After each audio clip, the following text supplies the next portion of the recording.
Good morning, good afternoon, wherever you are in the world. And today we're doing another one of our live commentary streams of stage 6 of the Tour de France 2025. And this one has started with a lot of intrigue. We've got a real battle on our hands right now. We've got Mathieu van der Poel in the green jersey, second to Jonathan Milan a bit earlier. And right now we've got a break up towards the front now, composed of some interesting riders. The green jersey contenders of Binyam Gumaya and Jonathan Milan are absolutely nowhere. They're 7 minutes behind or more at this point. But obviously this isn't really a day that they were looking out for. But we've got a very strong breakaway at the front. A very, very strong breakaway. We saw a bit of, what should I say, resilience or reluctance of Ismail Bike to let it go up the road. And that was primarily because Mathieu van der Poel is in that break and they don't want UAE Team Emirates to have an easy day. UAE Team Emirates are the ones hunting it right now in terms of the peloton. But in that 8-man group, we've got Simon Yates, who made his way up very late. Ben Healy as well. Quinn Simmons, the American national champion. Mathieu van der Poel, who's sitting 1 minute and 28 seconds down in GC, so not too far after that time trial yesterday. Michael Storer, 35 minutes and 57 seconds. Eddie Dunbar up here as well. So two Irish riders in that break with Will Barta and Hero Tahada, the Astana XDS rider. So right now we're seeing UAE Team Emirates working quite hard at the front. And if you didn't know, the Tour of Austria is happening as well. And at the Tour of Austria, it is UAE winning there as well. So they're currently winning 2 races at once. I mean, we've seen this many, many times from them. But UAE Team Emirates a bit reluctant to do any work here. Just, who's that? Niels Poller or Marc Soler just waving the other team saying, come on guys, it's not just us working, come on, you do something. But I think they should just let this move go. I mean, Simon Yates is there. He's 16 minutes down, so not too dangerous to say the least. But we're getting a bit of counter-attacks here. Team radio coming up from Arkea B&B Hotel as well. So we'll see what they say. They are saying, Kevin, it's a nice breakaway for sure, but be smart. You need energy. You need to keep some energy. So I think they were just hesitant to throw their man up the road, Kevin Vauclain. Kevin Vauclain doing so well. Not in that white jersey anymore. No, it's Remco Evenepoel now. So Remco Evenepoel, he's the man in the white jersey. But 110.3 kilometers, they've got a 26-second gap, so they're not really letting this one go. They're not letting this one go just yet. They're still trying to fight this back, and who are we seeing now? I think we're seeing... did they just bring it back? No, I think they might have brought some of the other riders back here who were trying to forge a new break, but... yeah, the group out in front, we'll see if they can actually do this. And right now UAE Team Emirates are a bit reluctant to do anything here. But for the time being, the pace is coming out a bit from the breakaway. I think 47.3 kilometers, that's been the average so far. So a very, very fast stage here, a very fast stage. Fab Cycling, what are we saying? No one wants to help UAE because everyone is attacking them. Only when Pogacar comes to the front do things settle for a minute or two. Yeah. I think the confusion here is Mathieu van der Poel right now, and also, is this going to be a breakaway stage? It has a bit of a breakaway feel to it right now. We will wait and see if they're going to respond to that. It's still 23 seconds, so it's not anything too dangerous right now. We've got... Niels Pollitt here, he's driving the pace here at the front. Campenaerts is up towards the front as well. So is Bahrain Victorious. Bottle Hunters on the side of the road, getting some bottles. But 8 minutes and 27 seconds for Jonathan Milan. So Jonathan Milan winning the intermediate sprint and then afterwards going backwards, saving energy. Because he's definitely not going to be there at the finish. He could have. Maybe. Maybe not. We'll talk about that profile later on as well. But 109 kilometers to go for the riders. UAE Team Emirates, bit of drama for them, but yeah, they are the strongest team, I think. Them or Ismail Bike. Actually, that would be quite a good poll for us to do. Who has the strongest team? Vingo disappointed yesterday. Matteo Jorgensen losing a bit of time as well. Very interesting top 10 that we got in the GC right now. But yeah, let's get a new poll going. You guys said yes, just about, that Tadej Pogacar might just win the stage, his 101 stage. But yeah, who do you think has the strongest team? Who has the strongest team? Visma, UAE. Yeah, I think we'll just do those two. I was going to put Red Bull in there as well, or Soudal Quickstep, but I don't really think they're that strong. Sorry, guys. In a kind of overall capacity, obviously, Soudal Quickstep got their second stage win yesterday. More stage wins than Visma and UAE, but in terms of that golden prize, the yellow jersey, I'm not quite sure that they will be able to feature with Remco Evenepoel near the front. He is second place right now, so he is ahead of Jonas Vingegaard, which is a really good effort. Obviously, it's courtesy of the time trial. I kind of thought he would have been up there for the yellow jersey after the time trial, but obviously the crosswinds kind of knackered any aspirations he had of that. But yeah, interesting break here. As we said, the Giro d'Italia champion Simon Yates, Ben Healy, we know is very good in the Ardennes Classics. Quinn Simmons, I mean, American national champion, but always kind of a strong rider, and riding more for not his own chances here. He took a win in the Tour de Suisse as well. He also took a win earlier this year in the Vuelta a Catalunya. Currently has 7 wins, Quinn Simmons, to his name. Has a very funny mustache, or almost like is it a handlebar mustache? Is that what he has? But Total Energies, they're just pushing on the pressure here in the Peloton group here. They're trying to get involved in this. Ineos Grenadiers looking to respond to whatever Total are doing. So the two teams sponsored by Total are actually trying to attack him. Movistar trying to respond as well. So is Groupama FDJ. But the Total Energies rider, he snaps the elastic here from the Ineos Grenadiers rider. So yeah, is this Matteo Burgado? Or maybe not. We'll find out. But it was Fabio... yeah, it is Matteo Burgado, the best impersonation of Julien Philippe when you see riding on the bike. But Tobias Foss was the man trying to join as well, but the Norwegian just not able to claw to Matteo Burgado. Matteo Burgado does get a sizable lead here. 107.3 kilometers. He wants to be up there in the break. There is no French team currently in that breakaway. No AG2R, no Groupama FDJ, and no Total Energies. What are they saying here? We need to react. Let's lift the level of commitment. We can't miss out today. We need to exploit this opportunity. That's what Total Energies were saying to Matteo Burgado. I presume to all their riders, really. So, Matteo Burgado won a stage in... Which one was it? Was it Dauphiné or was it Paris-Nice a few years ago? It was Paris-Nice in 2022. Last year won the Tour of Istanbul. If anyone's big fans of that race, I never knew that existed. Obviously, we know a Tour of Turkey. But yeah. Bogaro, we'll see what he can do here. Desperately wants to take a win in his fifth Tour de France.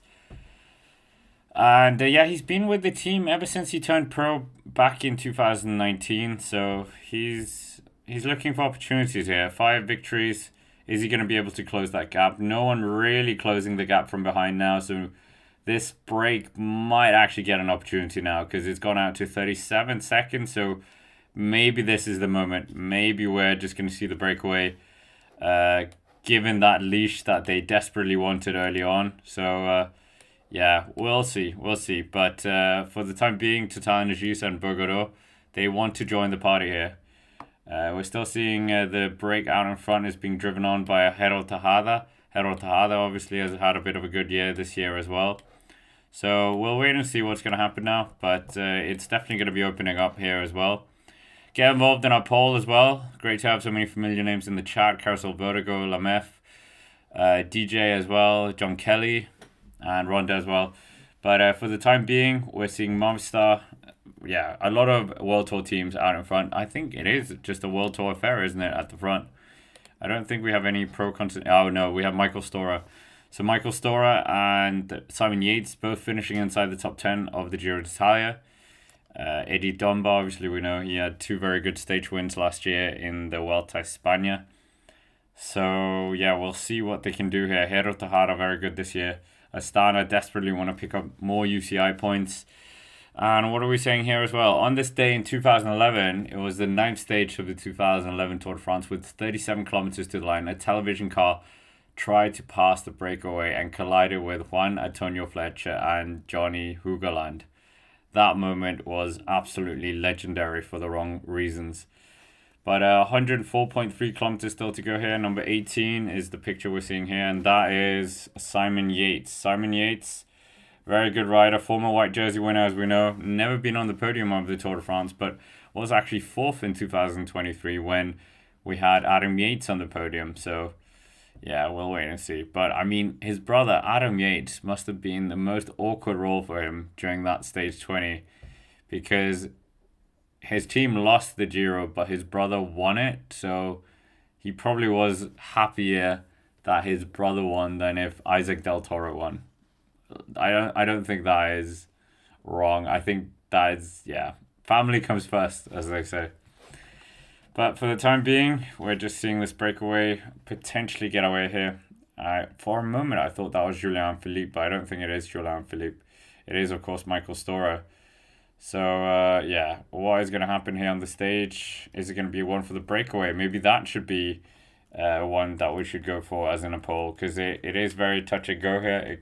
Well, it's not really. They've got a bit of an advantage, but not a lot. There was also a lot of drama about Jonas Vingegaard yesterday. His wife has been in the media quite a lot. All the media has kind of pounced on her comments. So, yeah, I don't know what you guys make of it. I think she had a valid point for some of it, but yeah, it is what it is. It's kind of, she didn't want Visma Lease Bike to race for Wout van Aert, which, yeah, I see what she's getting at. Tadej Pogacar's team is not racing for anyone else, so Visma Lease Bike should do the same. But, yeah, when you have a rider like Wout van Aert within your team, he's very good. He's a brilliant teammate, but he does also want his own chances for sure. So, yeah, we'll wait and see here. But for the time being, Tadej Pogacar and his troops, they're the ones controlling the breakaway's leash right now. It's 55 seconds, so they have just taken a bit of the sting out of their chase. So we'll wait and see if, yeah, they're happy for this to go, because Mathieu van der Poel is currently inside the top 10. And I think they would be fine with him taking the yellow jersey. Get rid of that responsibility. Get rid of the podium celebrations afterwards as well. And, yeah, see Mathieu van der Poel in the yellow jersey once more. That would be quite interesting, wouldn't it? It would be very interesting, because we've only seen him twice now, having 2 stints in that yellow jersey, but never really got it back again. So make sure to hit the like button if you haven't already. We haven't got to 100 yet. We're only on 28. So quite slow start for us, but I'm sure we'll get there very quickly. But Mathieu van der Poel in the green jersey, I think that is going to be interesting as well. Has he just...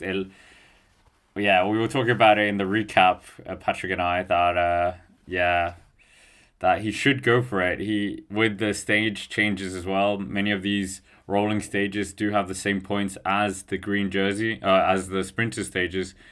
So, yeah, it would be quite interesting if he can do it. And as we say, whatever Wout can do, Mathieu van der Poel can do as well. This is going to put it to the test. Is he able to win the green jersey? He's never taken a jersey from a Grand Tour as well. Has he been to the Vuelta? I think the Giro, definitely, and the Tour de France a few times. Did he go to the Vuelta, or was he... I'm not sure. No, he's never been to the Vuelta. Never been to the Vuelta. This is his 5th Tour de France. And yeah, as we know, 2 Tour de France stages to his name now, courtesy of that stage 2 win. Almost winning his 3rd stage on stage 4, but Tadej Pogacar wanted to have his 100th victory in front of Mathieu van der Poel and his other great rival of Jonas Vingegaard. So I think that was quite a neat photo for him. Great to have Brian in the chat as well.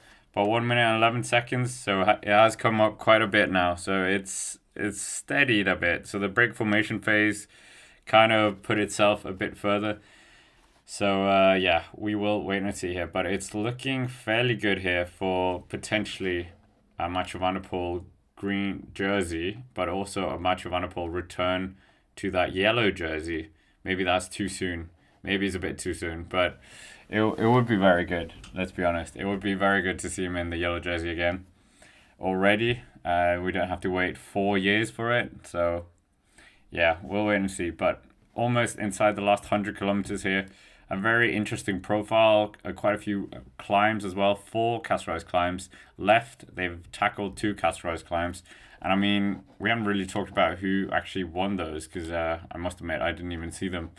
So we've had 2 Caceres climbs before this point, and it was the Courte de Mont Pinco, which was 5.6 kilometers at 3.8%. And here it was Quinn Simmons who actually took the 2 points ahead of Mark Hirschi. And it was Tim Wellens who took the 2 points on the next one. So I think Tim Wellens, let's find the Mountains jersey classification as we're just waiting. Yeah, I think the peloton have just agreed that this is going to be the breakaway that is going to be allowed to be the day's break or the substantial break. But there's definitely been a lot of action here before this moment. Yeah, Tim Wellens right now is sitting in that polka dot jersey now. Obviously, Tadej Pogacar has it, but Tadej Pogacar also has the yellow jersey. So Tim Wellens is our virtual points classification leader. I mean, could Tim Wellens actually take this jersey? I mean, he's doing it as a bit of a publicity stunt or for a bit of fun, I guess. But I mean, if he keeps nabbing like these points as they're leading the charges, and if no rider can organize themselves well enough, maybe he could have a shot. But obviously, when we come to the big mountains, all these small points are absolutely going to be wiped away because, yeah, big stages to come. Big stages. Yeah, we will wait and see. But, yeah, we got 4 more Caceres climbs coming up. 3 of them Cat 3s and 1 Cat 4, which is very close to the finish as well. And then we've got an uphill finish. So, yeah, this stage should be quite an interesting one, potentially. But if we do have the breakaway go away, that would be very fascinating. We haven't really had a breakaway go away, have we? What do you class as a breakaway? Do we class stage 1 as a breakaway with the peloton splitting because of the crosswinds? Nah. So this would be the first breakaway win if it does transpire to happen. But yeah, the sprinters, they're not going to be involved in this day. The Gruppetto is 10 minutes almost behind. What are we saying as well? So Vingegaard revealed why he had no legs in the time trial. Did he? Wait, have I just missed the conversation here? Obviously, we were talking about Jonas Vingegaard earlier. We talked about it in the recap as well. Yeah, I heard in an interview he said sometimes the legs aren't there or they're missing. And yeah, I mean, he lost a minute. It's not like he lost 4 minutes or 3 minutes. He's still in contention, but it is a lot harder. He did so well to kind of stop the onslaught from Tadej Pogacar in the hillier terrain, and then, yeah, to lose time on where he might have thought that he was going to be able to pounce on Pogacar after the Dauphiné was a bit of a shame. So, yeah. Oh, well. Another day today, so they'll have to try and fight back. What I was saying, he used them up renovating his kitchen. Oh, right, okay. 1 minute and 20 seconds, so it definitely has increased here. How much time do they need? Right now in a poll as well, 75% of you believe UAE have the stronger team. I think yes. They are a very strong team, very rounded team. There's almost nothing you can throw at them here. Competitors who have won on this stage as well, or this day in the Tour de France, 10th of July. Jonas Vingegaard won here last year. So 1 year to the day since his heroic win there. So yeah, we'll wait and see if he can do it here as well. But yeah, it's looking a bit more optimistic here now for the breakaway. I mean, Simon Yates, Ben Healy, Quinn Simmons, Mathieu van der Poel, Michael Storer, Eddie Dunbar, Will Barter, and Hero Tejada. Out of these guys, who's had a Tour de France stage win? Has Simon Yates actually won yeah, he's won two. In 2019. Why do I not remember that? 2019? Well, that was before the cycling day existed. Maybe that's why. And yeah, what else have we got here? Michael Storer never won a stage. Eddie Dunbar, we said the Vuelta. Will Barter came very close to a stage win in the Vuelta back in 2020. So, yeah, we're seeing Quinn Simmons never taking a stage in the Tour de France either. He would love to take a stage for sure. I mean, all these teams would love to have another stage win. I say another. A lot of these teams haven't won a stage. Little Trek have, of course. EF Education, no. Alpecin, yes. Tour de Pro Cycling, no. Jayco Aula, no. Movistar, no. Astana, no. Visma Leasebike, no. So, yeah, we will wait and see who's going to be taking this. Our poll, we'll see how long we keep that poll on, because I think we should do a breakaway poll as well.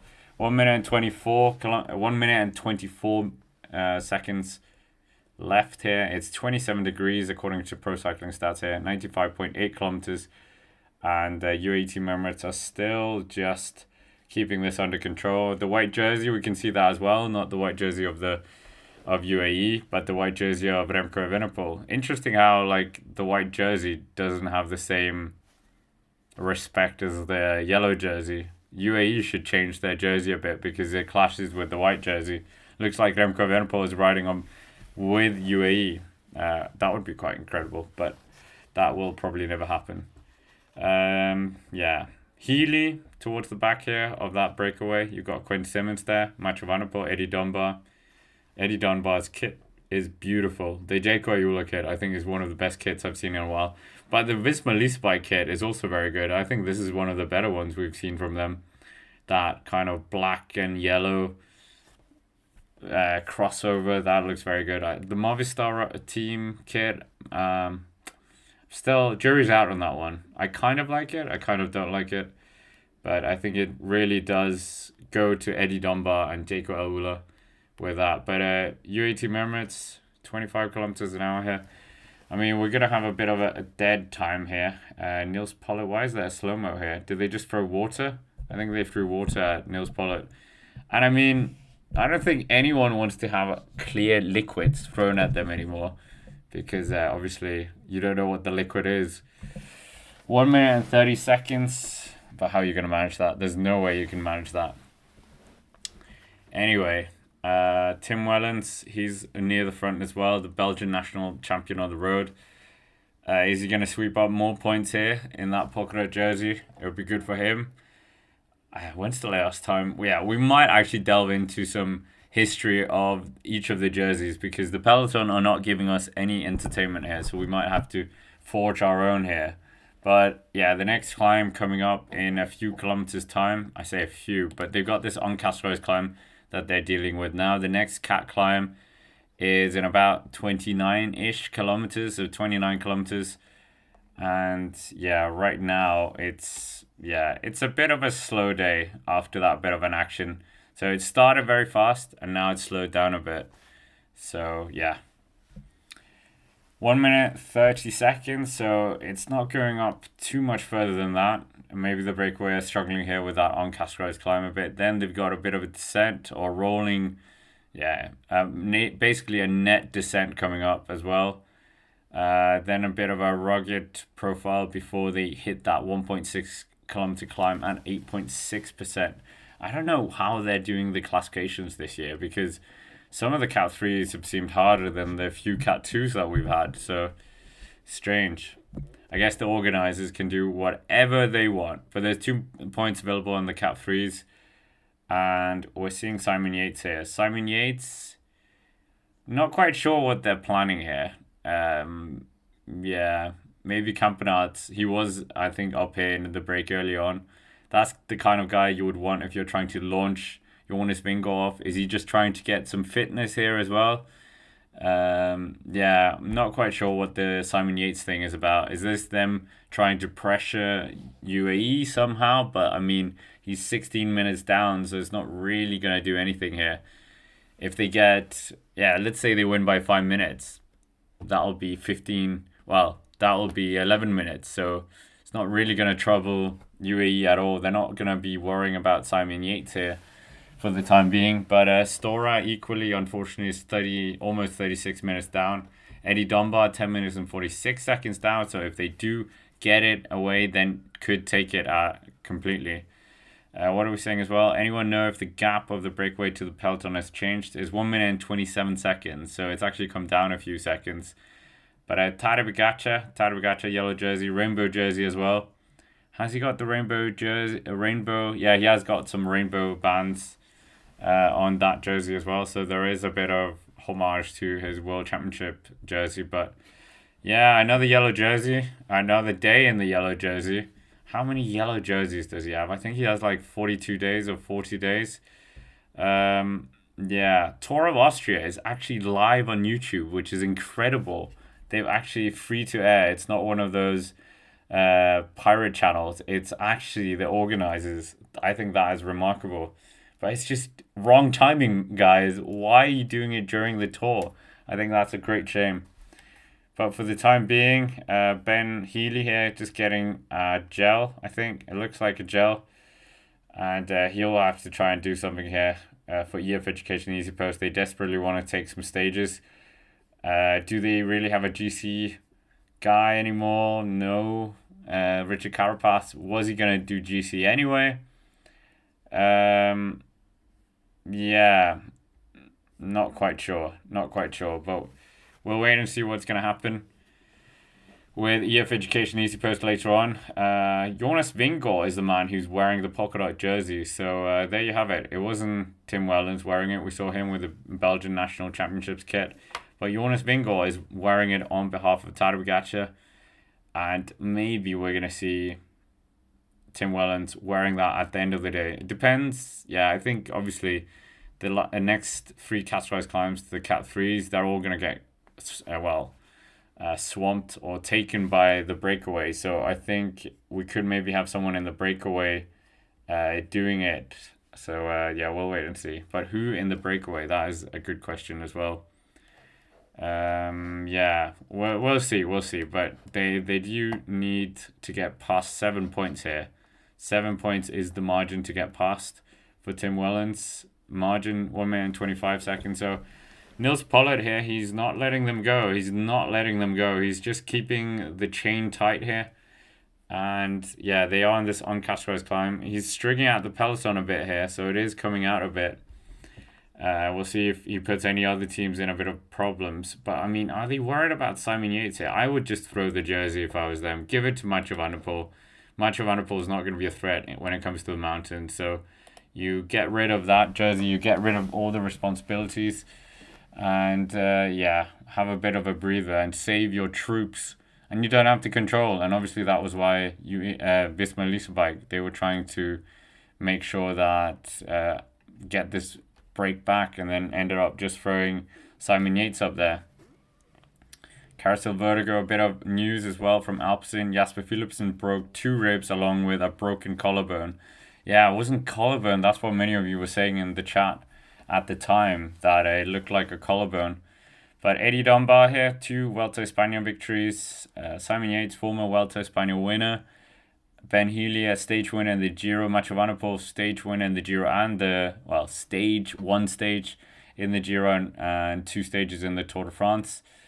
Hero Tejada, no stage wins. Michael Stora, he had a very good Vuelta a few years ago. And didn't he win the blue polka dot jersey and 3 stages? Was it 3 stages or 2 stages? I think it might have been 2. I'll double check that. And then also Quinn Simmons, but I don't think Quinn Simmons actually has Grand Tour stage to his name yet. So yeah, but Michael Stora, if he's unleashed like he was those 2 stages, 2021 2 stages, did he win the Mountains jersey that year? Yes he did. 2021 the Australia won the Mountains jersey in the Vuelta a España. So yeah, it's gonna be a long one this maybe, but we will probably get a bit more action. Hopefully we get a similar action to that what we had in the start of the stage. But Nils Pollard doing that very good role that he's been brought into the team for when he changed from Bora, and was arguably one of the signings as well of the season that year. But the poll, we're almost at 200 likes, so we might actually do something. Abel, I have bad news for you. Biniam Girmay is 10 minutes down the road, so it's not going to be a day for Biniam Girmay.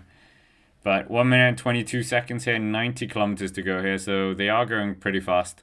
and we're getting ever closer to the first of those trio of categorized climbs. So, yeah.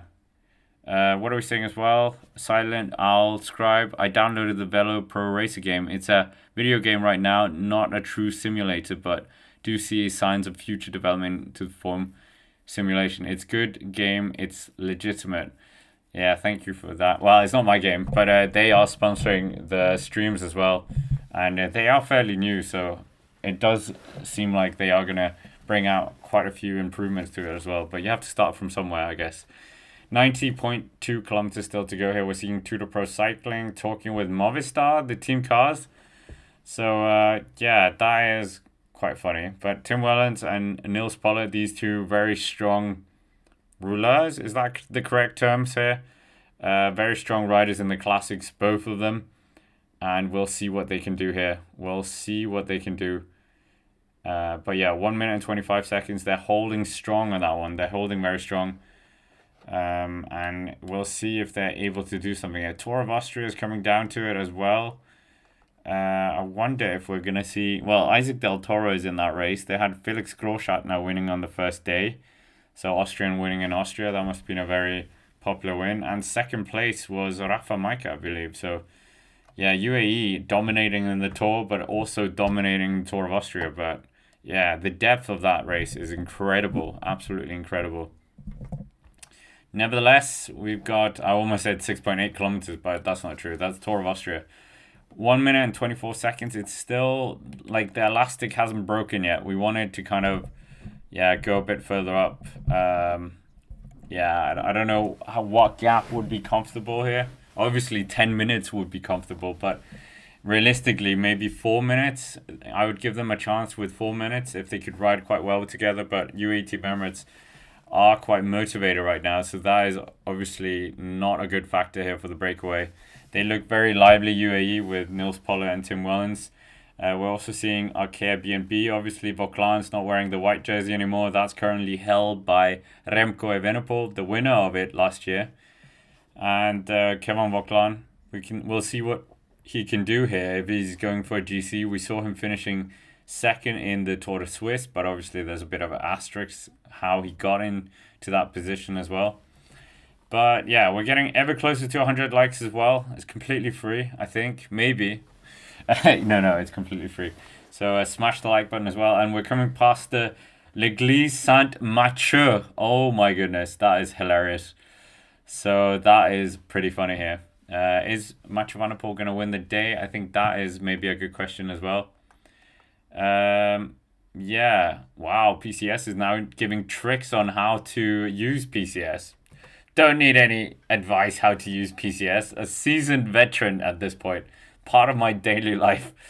But yeah, pro cycling stats, incredible stats. I still am mesmerized how they do it. Yeah, they're doing Tour of Austria and the women's Giro. Why is the women's Giro during the Tour? But yeah, I think that's for another day. 87.9 kilometers to go here. And right now we're seeing Nils Pollard still trying to manage this gap here. It's come out a few seconds, so it's not much, but it's something. So yeah, 1 minute and 29 seconds here. 1 minute and 29 seconds. Are we going to see a stage victory from Mathieu van der Poel? That is our next question, I think. We need 2 more votes, and we need 29 more likes. So 2 more votes, and then we'll do a new poll. And yeah, 1 minute and 30 seconds. So it's hovering around that margin. Not going up too much, not going up too little. So we'll see. UAE just gently loosening the slack on this tight rope that they're keeping to the breakaway here. But yeah, 200 votes, so quite a sizable number of you voting. So yeah, most of you thinking that is them who have the strongest team, UAE Team Emirates. Will Mathieu van der Poel win the stage today? Of course, he has a very, very good one. Very historic one. What should we say? Very iconic one tomorrow. So we'll see. And great to have DB Cooper just going in as well. While checking in on us. But yeah, for the time being, it's looking very interesting in the Tour of Austria as well. But we are dipping over in the Tour of Austria a bit because of Nothing happening here in the Tour de France. Strange time to have your race. It's like, when should we have our national race? During the biggest 3-week stage race in the world. Maybe they're hoping that people are in that racing mood and then it kind of trickle down effect, but I don't know if that works. 86 kilometers still to go here. Mathieu van der Poel was just talking with his team car as well. What's the tactics here? He got second place in the intermediate sprint, so maybe he is thinking about that green jersey. But yeah, Movistar, Will Barton, not the rider they probably wanted. They probably wanted someone like Ivan Romeo or Alejandro Valverde. But obviously he's not riding on the road anymore. Valverde, would Valverde win this? Maybe. Yeah, maybe. I think the stage does suit Valverde a bit, but yeah, and he could have won a Mur de Bretagne. But yeah, 85.4 kilometers still to go here. 1 minute and 36 seconds. Mathieu van der Poel's lead is increasing here with his other breakaway riders. So we'll wait and see here. We'll wait and see. For the time being, yeah, Jonathan Milan is not going to be contesting any points here. And we'll talk through the green jersey as well, because I think that's going to be a very tense battle now. I think UAE are about to win their second stage in the Tour of Austria, if I'm honest. It looks like it could happen here. But for the time being, yeah,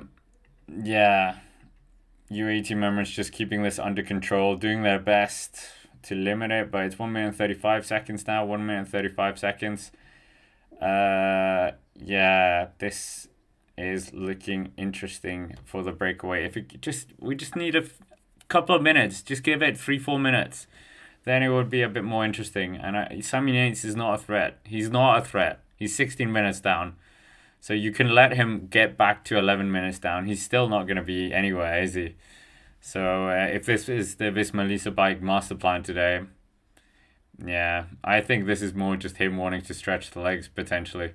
And just keeping a bit of pressure on UAE psychologically by saying, well, there is a Visma Lease a Bike rider up there. But it's not like Jonas is going to bridge up to Simon Yates and do something here. That's not happening. That is absolutely not happening here. But yeah, what is happening here? Little trek. We're getting slow-mo shots. Then we know nothing's happening.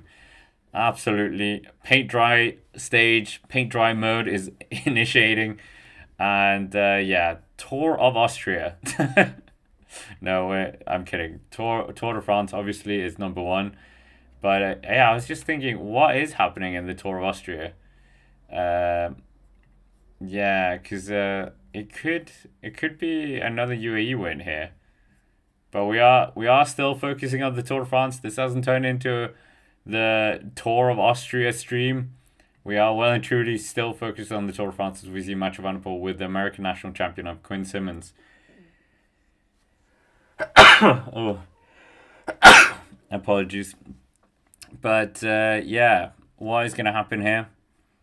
On today's stage, I don't know. It can be a very interesting one if the breakaway get a bit more of a lead. Mathieu van der Poel is currently in the virtual yellow jersey as well, leading with 11 seconds now. 11 seconds over Tadej Pogacar. So is he going to get back here? Is he going to get back? That's the big question as well. Potentially. 83 kilometers, 1 minute and 43 seconds. It's growing a bit more now. It's growing ever so slightly now. And yeah, I don't know. I just seen it in the Tour of Austria chat that they asked how Biniam Girmay is doing. Well, he's in the Tour de France. But Jonas Vingegaard, polka dot jersey here. He's just getting guided back by Sepp Kuss here. Sepp Kuss and Matteo Jorgensen, his two very trusted American teammates. And yeah, well, there's an attack in the Tour of Austria from UAE Team Emirates. It looks like, who is this? I think UAE Team Emirates are just riding away with this completely. The Tour of Austria and the Tour de France. So they're simultaneously leading two. Haven't they got a UAE team for the women's as well? Maybe they're leading that as well. Probably not. But 1 minute 50 seconds, so it creeps up a few more seconds here, and this is good for the breakaway. Very good. They are definitely loving this. A few more seconds definitely will do something here. What are we saying as well? Simon was able to sneak past Del Toro and Carapaz during their cat and mouse race to win the Giro. As long as they keep an eye on him, it should be okay. Yeah, I don't think they're going to get 16 seconds, to be honest. What are we saying as well? Afternoon, Scott. Have you got over yesterday's disappointment yet? Yeah, I think I have. Yeah, it was a shame Jonas Vingegaard losing a bit of time, but the tour's not over. The tour's not over. UAE team members are about to win a stage in the Tour of Austria here. Or maybe not. The rider's coming from behind here. Ineos Grenadiers trying. Oh, Ineos Grenadiers hitting out here. Who's this? Oh, it was Isaac Del Toro who took the win. Isaac Del Toro took the win. So Del Toro opens his account again, well, in the Tour of Austria. But yeah, 80.7 kilometers still to go here of the stage. And we'll wait and see who's going to be winning today in the Tour de France. And 1 minute and 53 seconds now. It's going up a bit more gentle now. It looks like the UAE boys are not too interested at the front anymore. And I think maybe we've had two Mexicans win today. If that we get the confirmation that it was Del Toro who won. 1 minute and 57 seconds. This is interesting. If they can just nudge it up to 4 minutes, that'll make it a bit more interesting for us. But 80 kilometers still to go. We're getting ever closer to the next Caceres climb, which is 1.6 kilometers long at 8.6% here.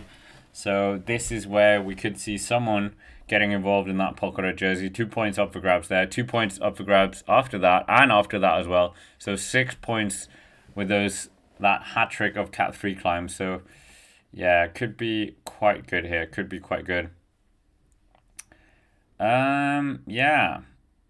What are we saying as well? The stage 20 of the Giro was fantastic. Yeah, I agree. It was a very, very weird stage. So many things going right and wrong for various different, weird. I still don't understand why they weren't threatened by Simon Yates. Simon Yates, absolutely such a strong rider, and I think sometimes him and Adam Yates are a bit slept on. Yeah, was this Del Toro taking the win? That's what I'm wondering here. Was it Del Toro taking the win? Yeah, maybe it was. Maybe it's gonna be a good one, this, I think. The tactical battle in the start was very good, but right now it's 78.9 kilometers. Nils Pollitt still driving the pace here for UAE Team Emirates.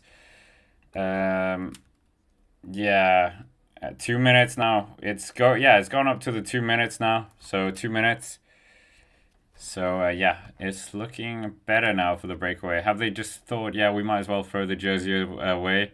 It was Del Toro. Del Toro beating Andrew August and his countrymen as well.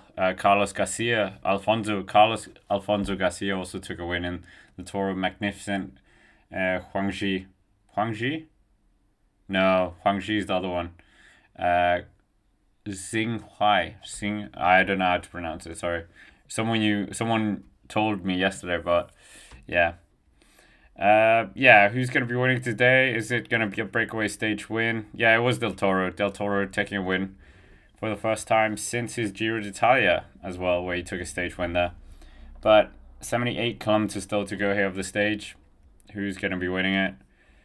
Yeah, I'm not quite sure here. Not quite sure if the break is going to be doing anything. We might as well ask you guys, is the break going to be winning the stage? Is the break going to be winning the stage? We'll wait and see here. But will the break win the stage? Yes or no? And that kind of gives us an indication of if any of you believe that Mathieu van der Poel is going to be winning this as well. But for the time being, 77.5 kilometers. We're getting ever closer to that next intermediate sprint as well. So this one will be very fascinating. Not intermediate. Caceres climb, that's what we're trying to say. And maybe we are going to get Yeah, maybe we are gonna get something out of this, some action-packed action here. But for the time being, it's just UAE Mermaids doing a very good marking of the situation at the front. The UAE team, very strong as we know. 2 minutes, 4 seconds now, just creeping up a bit more now. Just ever so slightly getting a few more seconds. So, yeah, this is looking more and more interesting now. More and more interesting. Get it up to 4 minutes, please. And when we come to this Caceres climb, I mean, who's actually in here in terms of that breakaway in the Pogacar jersey? Let's just find out that as well. But 76.8 kilometers, 2 minutes and 8 seconds. This will be quite fascinating to see if someone, I think Mathieu van der Poel is definitely has opened his account for the Pogacar jersey points. 76.7 kilometers as they just roll through another town here. L'église de Notre-Dame de les Aspions. No, I'm going to butcher that, so I'll refrain from that. But it's just creeping up a few more seconds now, 2 minutes 11.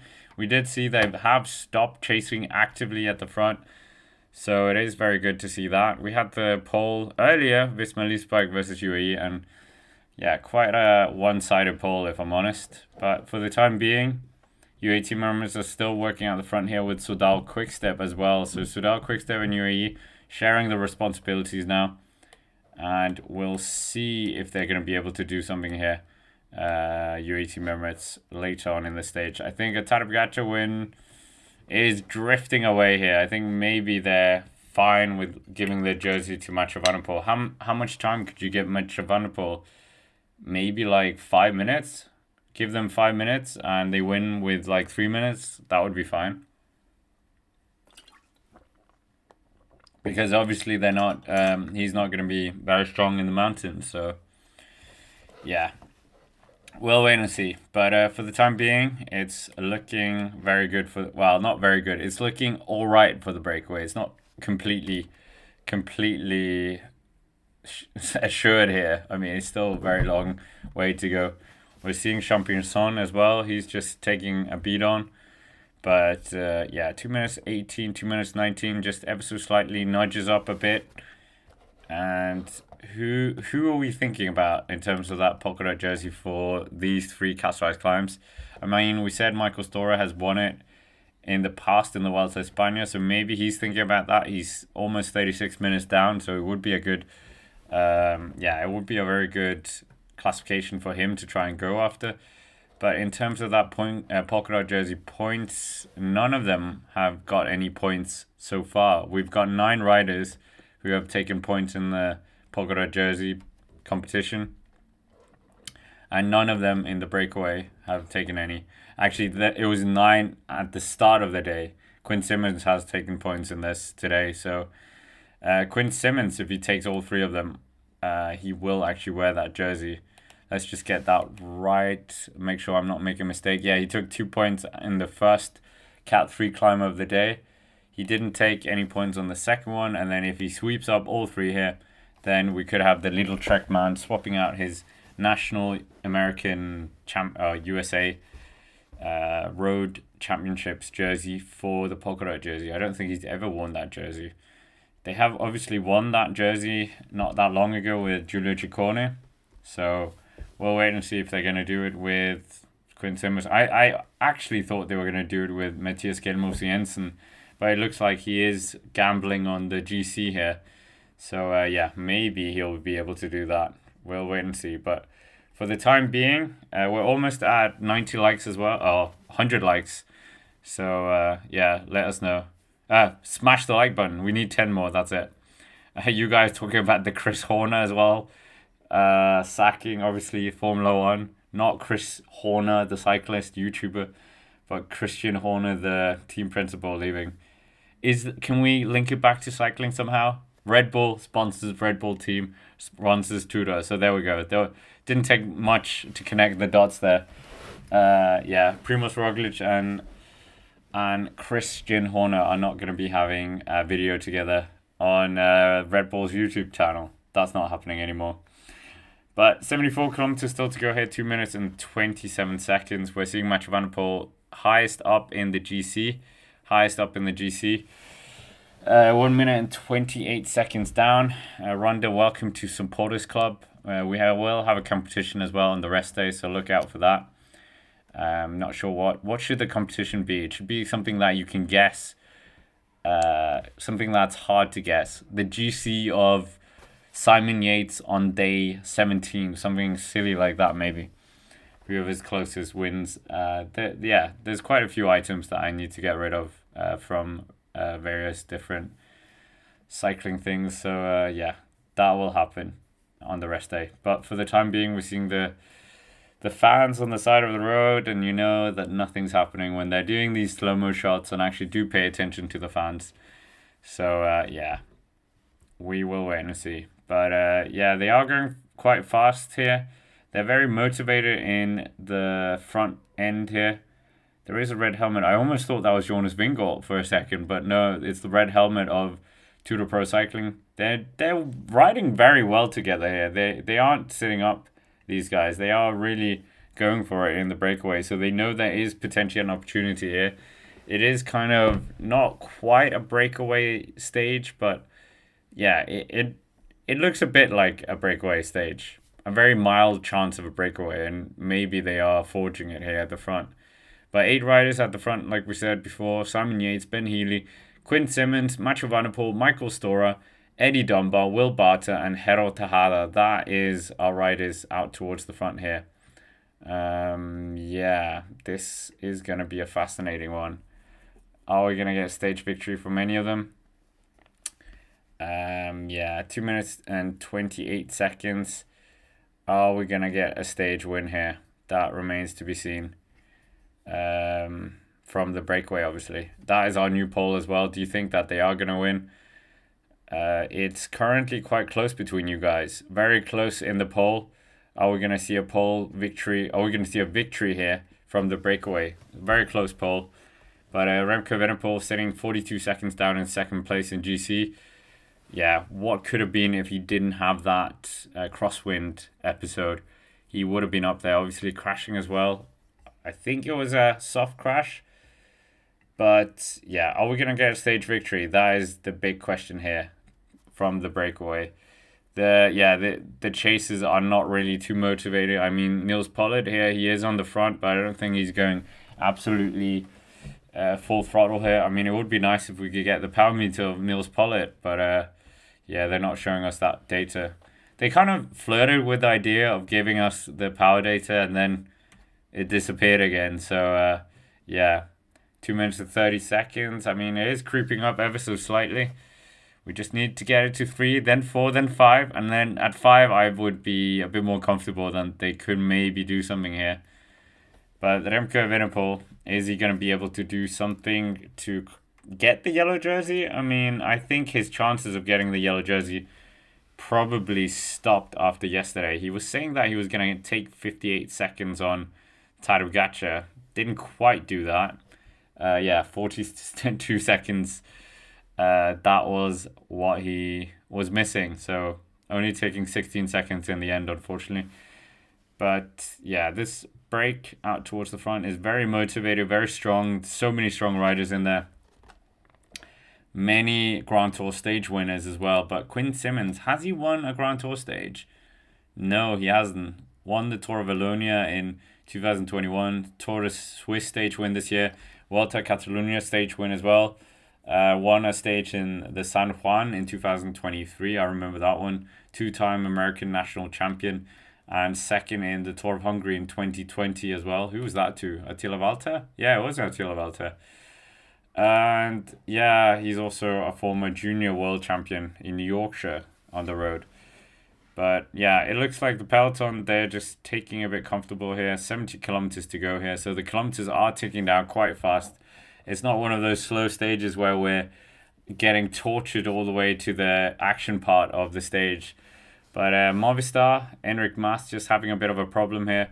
So he's just getting a bit of a push off here. We'll see what he can do here.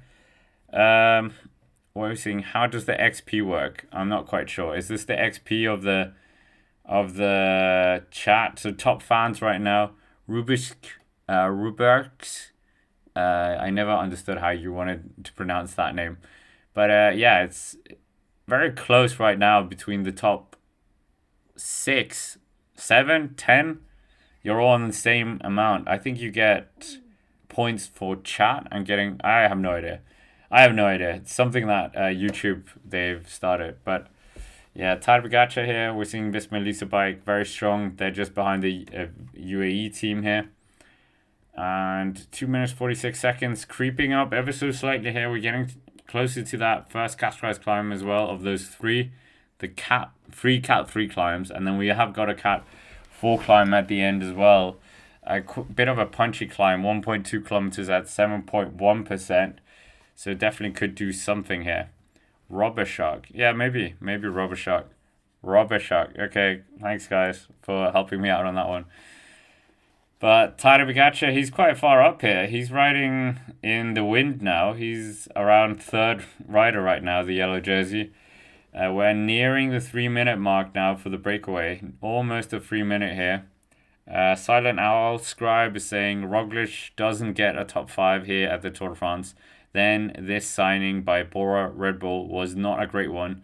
That has to be the goal right now. I mean, yeah, what, a welter? Do Red Bull care about the welter? Let's just be completely transparent. I don't think they do. I think they would rather get a podium in the Tour de France than winning the welter. So obviously he did win Paris-Nice as well. Won the Dauphiné. Did he win Paris-Nice? No, he won the Dauphiné last year. Did he? Wait, why am I thinking? No, Catalonia. That's the one. Catalonia, not Paris-Nice. So yeah, right now Niels Pollitt still pulling them along. 2 minutes and 38 seconds here. No, 53 seconds. What is it saying? You get chat points for interacting with the channel. Okay, there you go. XP, I think it's experience points, the number 1 ranking. Yeah, I think we'll wait and see. We'll learn together, I guess, what's going to happen here. But yeah, Niels Pollitt, he's getting a lot of TV time here today, pulling this bunch along.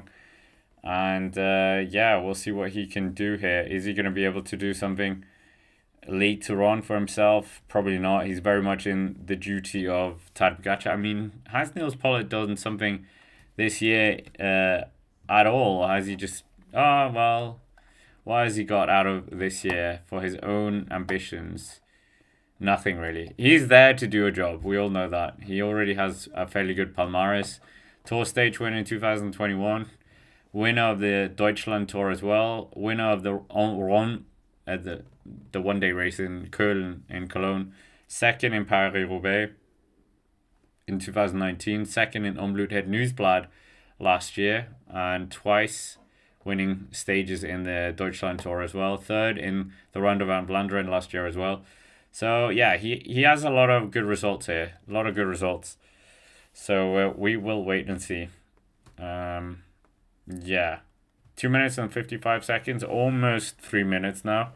Just almost creeping up to 3 minutes. So yeah, 67.3 kilometers. Ever closer to that categorized climb. The first of those 3. This should be quite a good one. Maybe we will see a bit of action in the break if someone's actually thinking about this. 2 kilometers until we get to that, the start of it. And it is 1.6 kilometers at 8.6%. So not an easy one at all. Not an easy one at all. Yeah. What are we saying? Has Scott received any yellow cards for his hair today? No yellow cards yet. So I'm sure I'm going to get some later. Joseph, how about a poll question on Scott's hairstyle / grooming? Yeah, it needs to happen, doesn't it? We're long overdue. 66.8 kilometers, almost there. Match of Vanderpool in yellow, actually that would be a good poll as well. We'll maybe do that. It's 50-50 right now between you guys, if you think the breakaway is going to be able to keep all the way to the finish. So yeah, maybe. 2 minutes 56, 2 minutes 55. Yeah, this is getting very close now. Very close, to be honest. of close in terms of the zone where we're thinking that the breakaway actually has a legitimate chance here. It's still kind of in the up in the air right now, whether or not they're going to be able to do it. They probably need a bit more of a leash, and yeah. So we'll wait and see. We'll wait and see.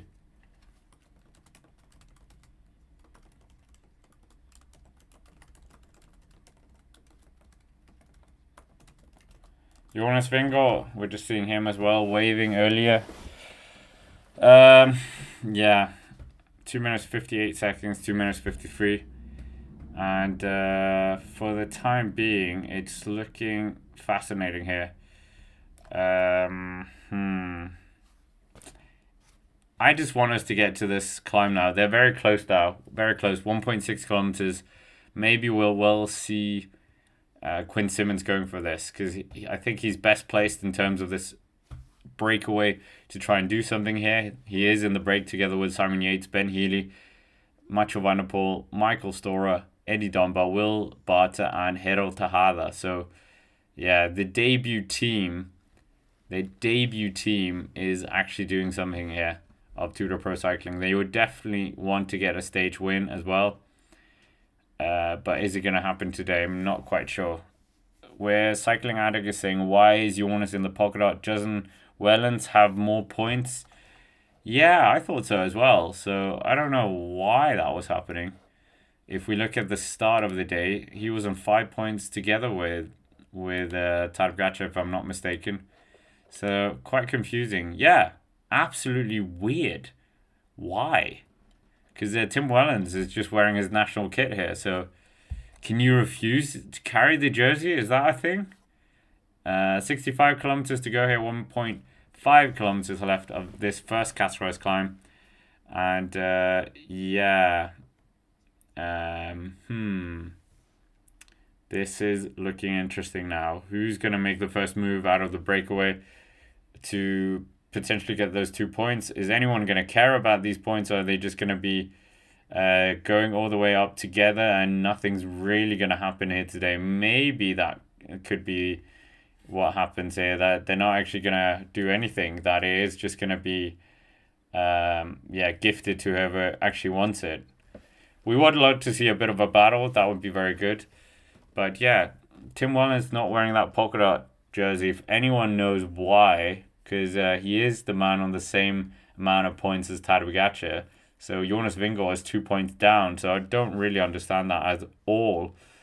So we will wait and see here. Quinn Simmons not looking too interested right now. He's towards the back here. Eddie Dunbar just pushing a bit on the pedals. They should definitely try and keep together here. They should definitely just ignore just taking chunks out of each other, because it's still too far out for them to start attacking and dropping each other. So if they can keep the group as together as possible, and then just let whoever wants the points take the points, that would probably be the best strategy for them to get further into the stage with as long a leash as possible. But 2 minutes 48 seconds, the break, they're gonna need more time here. They're gonna need a lot more time if they're gonna be able to do this, I think, because if there's a motivated team from behind, I think this could very much disappear very quickly. But they're inside the last kilometer here of the first of 3 of these Cat 3 climbs. They've got one Cat 4 climb as well towards the finish as well. But right now it's inside almost 900 meters to go. No one's really blinking here, so they're just keeping this rotation going. Quinn Simmons not really looking too interested in this either. So yeah, is this a mistake? Quinn Simmons should definitely try and get this. He could get the polka dot jersey. Have they not done the maths here? Surely if you went for it early on, maybe he's not feeling great. Maybe he's thinking more that there's a stage win opportunity up for grabs now as well. So we will wait and see. But for the time being, it's, Ben Healy is pushing them on here. 2 minutes 50 seconds. Simon Yates, is he just going to nab some points here? I mean, Simon Yates, he could wear the polka dot jersey. He's never won the polka dot jersey here. Didn't he try to go for it 1 year?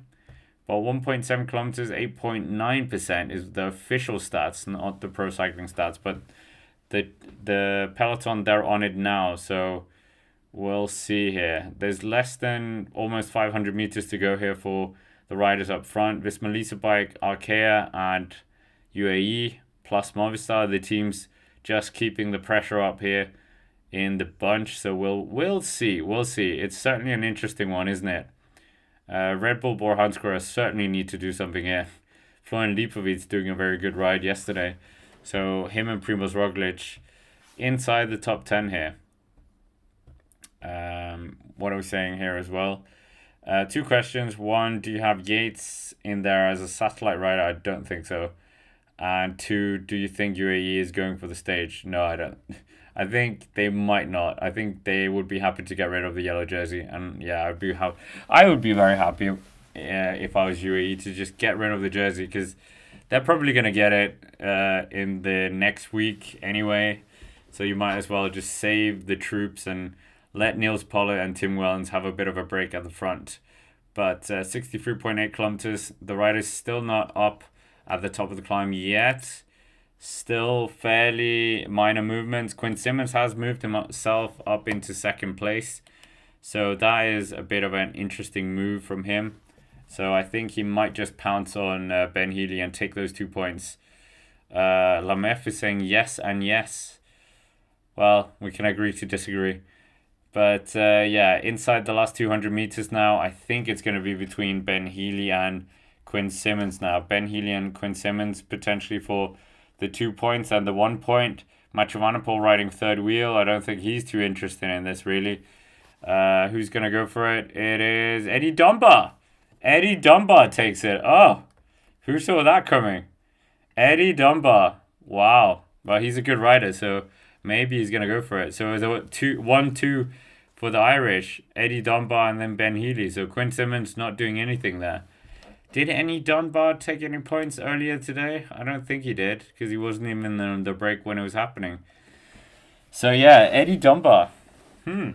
Interesting. Maybe he's going to be able to just wear the jersey if he picks up the next 2 points as well.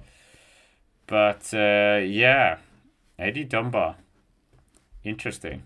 2 minutes and 45 seconds here.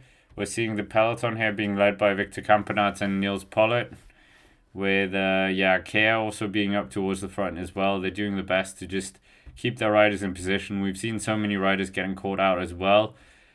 And yeah, in terms of crashes, etc., we've had quite a few crashes in the Tour, but there's always a lot of crashes in the Tour. It's not something unique to this year's Tour.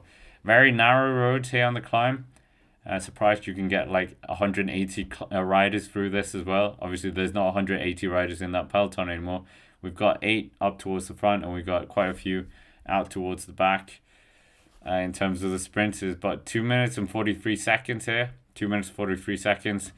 Are they going to be able to do something here? The breakaway. The poll says yes, just marginally. 51% of you saying yes. And we will wait and see if they're going to be able to do something here.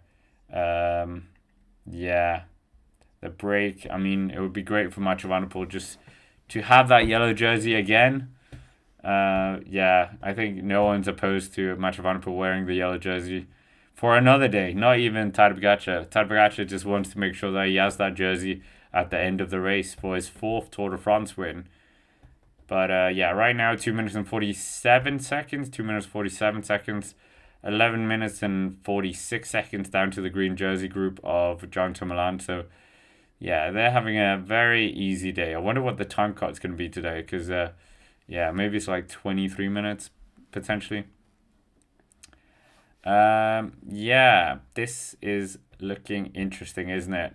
With that front group now, 2 minutes. Oh, well, we still need 4 minutes, I think. 5 minutes. That would be the point where we're like, oh, okay, they have a chance now. But the next categorized climb comes shortly as well. They have a short uncategorized climb, and then they have a bit of a descent, And then at the bottom of that descent, they're going to be kicking up to the next climb, which is 2.2 kilometers at 6.8%. So, yeah, we'll see. We'll see. But the riders coming towards the top of that Cat 3 climb for the peloton. No points available for them there. So, yeah, what I'm saying as well, do the jersey rules say that if you have to not wear a jersey, you... Wait, what? I'm reading that wrong.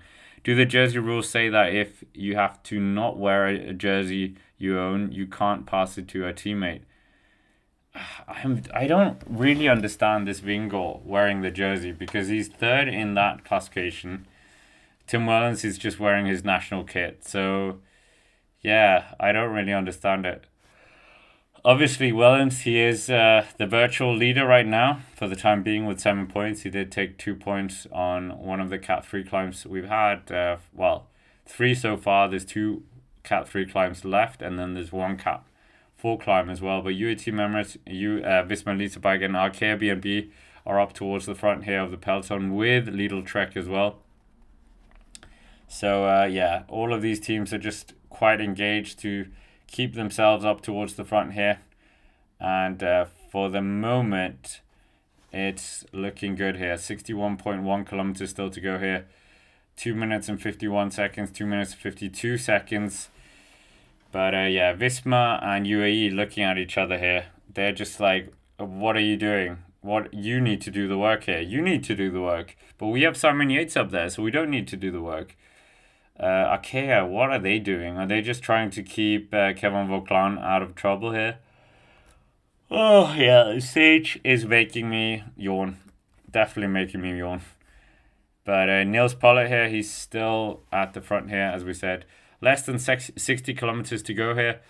Getting to that very fast decline here, or not decline, descent. And then they have that next Cat 3 to come as well. So, yeah, we'll wait and see here. But there could be a bit of action here from the break, potentially. Maybe Eddie Dunbar is going to be cleaning it up as well. That would be very good. See him in the polka dot jersey. Not sure if he's ever worn a polka dot jersey in a Grand Tour. But 2 stage victories in the Welter. Let's see how close he got to the polka dot jersey last year. Stage 20. It was Jay Vine who ran away with it, and yeah, Dunbar was absolutely nowhere in terms of that polka dot jersey. Only 10 points. How is that even possible with 2 stage wins? So yeah, crazy, absolutely crazy. But we'll see if Eddie Dunbar can become the first Irish in a long time. Actually, I think we haven't talked about the history of the polka dot jersey. We all know that I love the polka dot jersey. And yeah, the history of it as well. But yeah, I can't think of the last Irish win of it. Did Stephen Roach win it? Did Dan Martin? I don't think Dan Martin did win it. Let's see. But we still got 59.3 kilometers. The peloton, they've almost given them a 3-minute leash now. But in terms of Irish winners, I don't think we've ever had one. We've never had an Irish polka dot jersey winner. We've had France win 23 of them. We've had Spain win 18. Italy win 13. Belgium win 11. Colombia win 5. Denmark win 3 with Michael Rasmussen twice and Jonas Vingegaard once. Luxembourg has had 2 wins from Charlie Gaulle. Netherlands win. United Kingdom with Robin Miller and Chris Froome. Poland won 2 with Rafa Majka, Slovenia 2 with Tadej Pogacar, Switzerland with Tony Rominger, who's actually was born in Denmark, the Swiss cycling legend, and Richard Carapaz, the only Ecuadorian last year to win that jersey. So, yeah, no American polka dot jersey wins. Is that because they were taken away from Lance Armstrong? He didn't tend to win the polka dot jersey, so I don't think he's actually ever won it. Riders that have been crossed out is Bernard Kuhl and Franco Pelazzotti as well. And that was in favor for Carlos Sastre and Igor Martinez. So those 2 Spanish riders picking up jerseys after the podium, unfortunately. That's probably not the way you want to win a jersey after the race has been done. Sean Kelly has never won it. So, yeah. A shame for him. But they've crossed the 3 minute mark now. They've got 3 minutes now. And that is very interesting now. Now they just need to cross up to 4 minutes. They need to cross up to 4 minutes. Doug Brown saying, I found that Wellens opted for his national kit today, so Jonas got the Pogacar jersey. Okay, apparently that's something you can do. But I mean, if you're not wearing if it's not yours outright, so yeah. Yeah, how was the chicken not crossed out from the history books?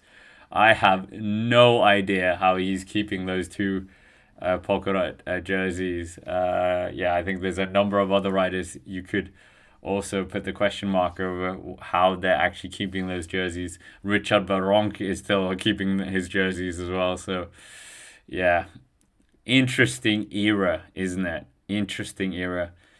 Yeah, 57.6 kilometers, 3 minutes, 4 seconds. Neil Pollitt is still pushing the peloton along here. Is he going to be able to pull this gap back? Let's hope not. And we were talking about Eddie Dunbar. That was why we went down the whole polka dot jersey one. And Johnny G saying, Armstrong never won anything. I think he still has, like, in the books, he still has, like, points. Has wins that they didn't take away from him. I think he still has 2 stages as well.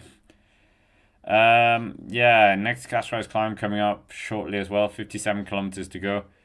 So are we gonna get a fast one here? It's creeping up a few more seconds, ever so slightly, just nudges up a few more seconds. So yeah, it's looking very good here. Looking very good now. And are we gonna potentially get yeah. Are we potentially gonna get a few more movement here from the riders? Maybe. But right now it's looking very good here for the riders. It's looking very good for many of the riders in that break. They can potentially do something here. Yeah. Do we think that the break are going to win? It's still fairly close for you guys, 52%. And yeah, do you remember the chickens time trial? Yeah, absolutely astonishingly bad luck in a time trial. Very funny to say the least. JJ saying, I was so heartbroken yesterday, but I'm hoping Jonas just rides from anger and like nothing to lose, or else it's clear he was never Pogacar's rival after last year anymore. Who is the chicken? The chicken is Michael Rasmussen. So Michael Rasmussen is the chicken. For I think it was Bjarne Riis or someone named him after his very chicken-esque physique. A man who was very obsessed with how much weight his bike was, how much, yeah, power to weight ratio. I think that is the best way to say it. But 3 minutes and 20 seconds, it's just creeped up a bit more here, just creeping up ever so slightly now. And great to have almost 400 people in the chat here. And let us know where you're watching from as well. And shout out to VeloProRacer.com. Race Simulator is a new app, completely free to download. And it is obviously sponsoring most of the streams of this year's Tour de France as well. So do help them out as well. Completely free to see what it is, Race Simulator. And they have been very nice to sponsor the streams. But 3 minutes and 20 seconds here.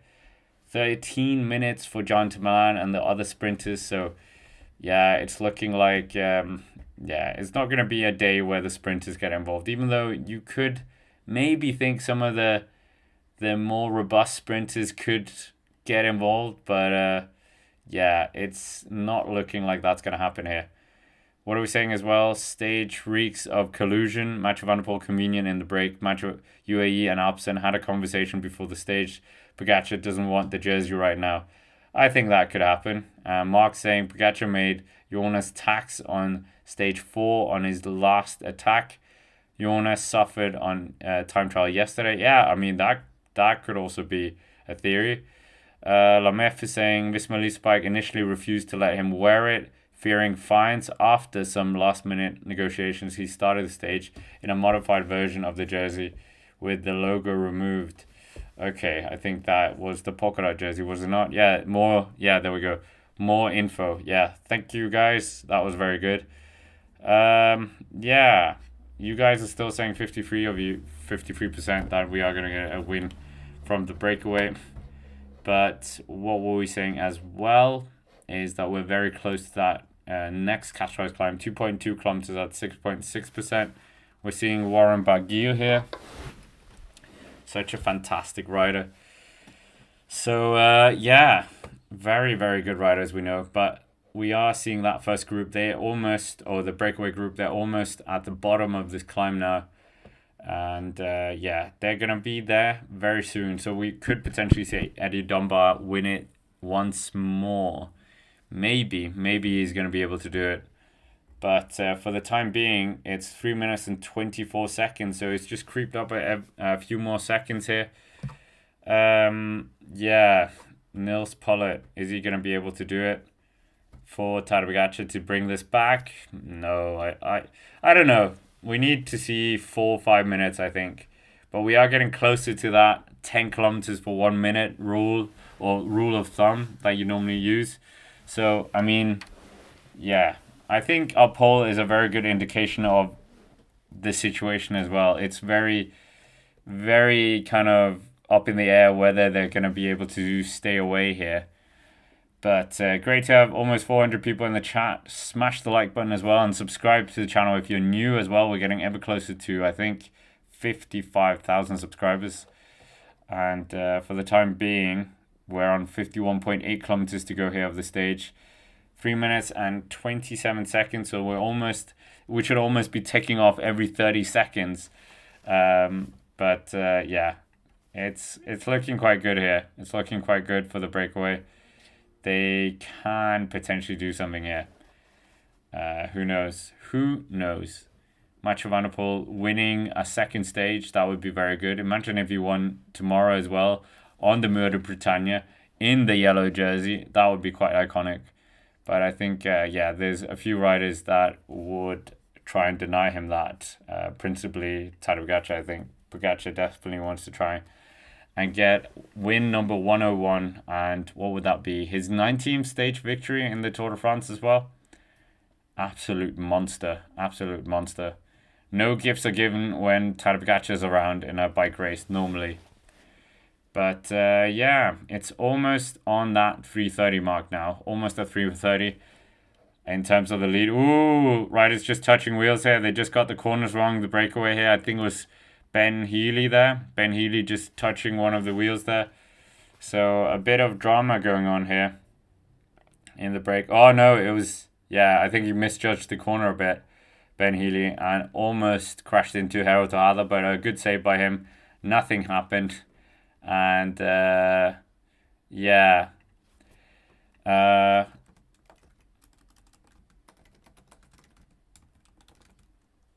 we will wait and see. And yeah, almost inside the last 50 kilometers. And we will wait and see if he can do something here. Mathieu van der Poel, victory and the jersey, that would be a very good day for him. And Alpecin-de-Koning as well after losing Jasper Philipsen. And yeah, how many stages? What's the most stages that we've seen Alpecin win? I mean, they won 4 before with Jasper Philipsen back in 2023. 3 last year. So they're on 2 right now. So they would have to win a few.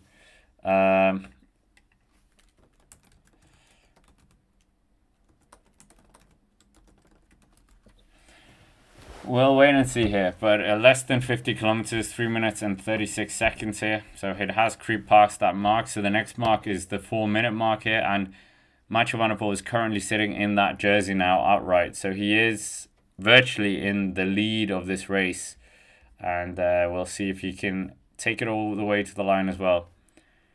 What are we saying? They all missed the apex and checked up in time. That's true. Yeah, it was a very badly tackled corner by the breakaway, to say the least. But 3 minutes and 40 seconds here. This is looking interesting now. Mathieu van der Poel just getting a feed here as well from the team car. Yeah, this catch rise climb, the next one to come, 2.2 kilometers, 6.6%. And yeah, we'll wait and see if we are going to get a stage win here from the breakaway. I mean, Pro Cycling Stats is thinking it's going to be a breakaway stage now. Yeah, let me know, chat. What do you think? I mean, you're letting us all know in the poll. So, yeah, 55% of you thinking it's gonna be one. Yeah, this climb, we'll see who's actually gonna be motivated for the 2 points up here. Yeah, the 2 points available. Yeah, the 2 points available could go to Eddie Dunbar, and then he would get four. He would still need to get a few more because seven is what Tim Wellens has, who's not even wearing the jersey right now. But yeah, I think Eddie Dunbar will be quite motivated for this. If he was motivated for the other one, he's definitely going to be motivated for this one. So he could pick up what, two more? That would be four, then six on the Cat 3 one. And then he could get the last point as well on the Cat 4 if they do make it all the way to there. So he could get to seven, and that would equal Eddie Dunbar. Not Eddie, Tim Wellens. So that is how they could do it. Yeah. Apparently, Nilson Oliveira has done 22 Grand Tours. Wait, what is this? I think I read it wrong. Yeah, without finishing. So 22 Grand Tours, Nilson Oliveira, without leaving the race. That is a pretty interesting stat. He's one Grand Tour away from, yeah, equaling the all-time record in that category. But 48.5 kilometers, 3 minutes and 42 seconds here. This is looking a bit more interesting now for the breakaway. Distance going away, and their margin is growing ever so slightly here. So, yeah, we've got Tim Wellens not at the front here. We've got Nils Pollitt with Marc Soler here. These two riders look a bit motivated for this. 1.4 kilometers left of the climb for the breakaway. So, we'll see if they're going to be able to do something here to stay away. But, yeah, right now it's looking pretty good here for the break. Yeah. So, this is it's very poised, the situation now with the breakaway and the peloton. Groupama Fouché is coming up towards the front. So's Bahrain, so's Movistar. Uno X up there as well. So a few teams just getting involved here, and who knows who's going to be taking this win here. Yeah, Mathieu van der Poel. I would love to see him win another one. His first time in a Grand Tour to take two stages in a Grand Tour. He's never ever done that. 2021, he took a stage there, and obviously he took a stage win in the Giro as well, and didn't take a second one in either of them. Came close on both accounts, but yeah, it didn't come for him. 48 kilometers still to go here. 1.1 kilometers. The breakaway, we're seeing Quinn Simmons towards the back end of the break here, so maybe he's not going to be challenging for that 2 points. Eddie Dunbar, I think that is our man here. I think Eddie Dunbar is our man. Yeah. What are you guys saying in the chat as well? Simon Yates will attack on the next climb. 2.2 kilometers at 6% is not enough to drop Mathieu van der Poel. Yeah, maybe Simon Yates is thinking about the stage here. A Giro and a stage win in his first year with Visma Lease bike would be absolutely incredible. Didn't take a stage win in the Giro, but did take that beautiful trophy home all the way to Barry. I don't think he lives in Barry. I think he lives in Spain. 3 minutes and 46 seconds here. We just need to see the 4 minute mark. Then our hopes of a breakaway stage win is a bit more alive, shall we say. But 47.6 kilometers. Yeah, 600 meters still to go here for the breakaway on this Cat 3 climb. The peloton, they're still being bossed by Nils Pollitt here. Juan Philippe looks like he's grimacing a bit here. So, Alaphilippe, is he in a bit of trouble here? The man brought into a new team. And, yeah, he's not looking too good here. Alaphilippe's not looking too good right now on his BMC. What can he do here? The former yellow jersey wearer, former stage winner, almost finished on the podium as well back in 2019 of the Tour de France. Has won a stage as a world champion like Tadej Pogacar. But yeah, he's just towards the back end of the peloton here. The slightly reduced peloton, shall we say. But why are we still getting the green jersey? I guess they want to show where all the jerseys are. But Yeah, the green jersey's 14 minutes and 28 seconds down. They should show a picture. Just show us it. But Eddie Dunbar here, he's leading the breakaway now, up towards that Cascais climb. There's inside 200 meters until they get to the points. Is he going to be the one? Oh, it's going to be challenged there.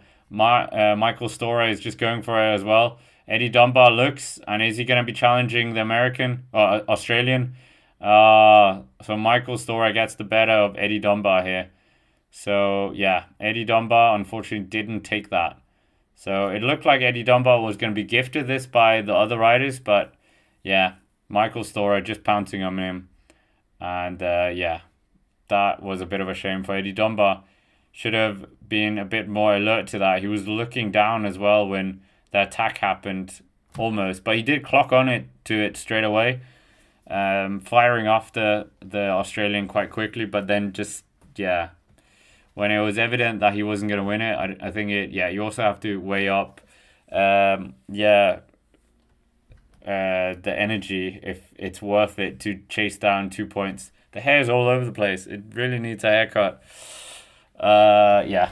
But anyway, 46.5 kilometers to go here of the stage. 3 minutes and 46 seconds. This is looking very interesting now. Yeah. We will wait and see here. We will wait and see. But 3 minutes and 46. So it has come down slightly here. Are they going to be able to build it up? We'll see the peloton as well come over that line. And yeah, I think they should just give it to Mathieu van der Poel, the jersey. I think UAE should just not bother to chase this. What are we saying as well? It's likely that Mathieu van der Poel doesn't have the power left in his legs to dominate in these hills. We'll see though. Maybe that could be. Mathieu van der Poel, yeah. How much has he got left in the tank? He did a fairly good TT yesterday and still finds himself inside the top 10 and is why he is a yellow jersey threat. 45.8 kilometers here. We're seeing Soudal Quickstep towards the front here. They're just getting riders up towards the pointy end of the peloton. But it's still very much UAE dominant or dictating terms at the front here of the race. Visma Lease Bike lining up behind. Is Simon Yates part of a bigger tactical ploy by Visma Lease Bike? I don't think so. We will wait and see, but I don't think so. 45 kilometers to go here for the peloton. No, for the breakaway.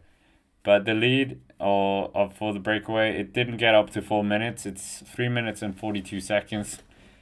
I don't really get why they don't let it just go out to 5 minutes. Because they don't really have anything to lose here. There's no real GC threat in that group. Are they worried about letting Eddie Dunbar further into it? Simon Yates coming a bit closer than the 16 minutes down he is right now. I don't think Simon Yates is a factor. Don't be chasing for Simon Yates. Yeah, some of you said that don't underestimate Simon Yates. But I mean, I'm not underestimating it. It's just maths at this point. Let him have 10 minutes. I mean, 10 minutes still up to Tadej Pogacar.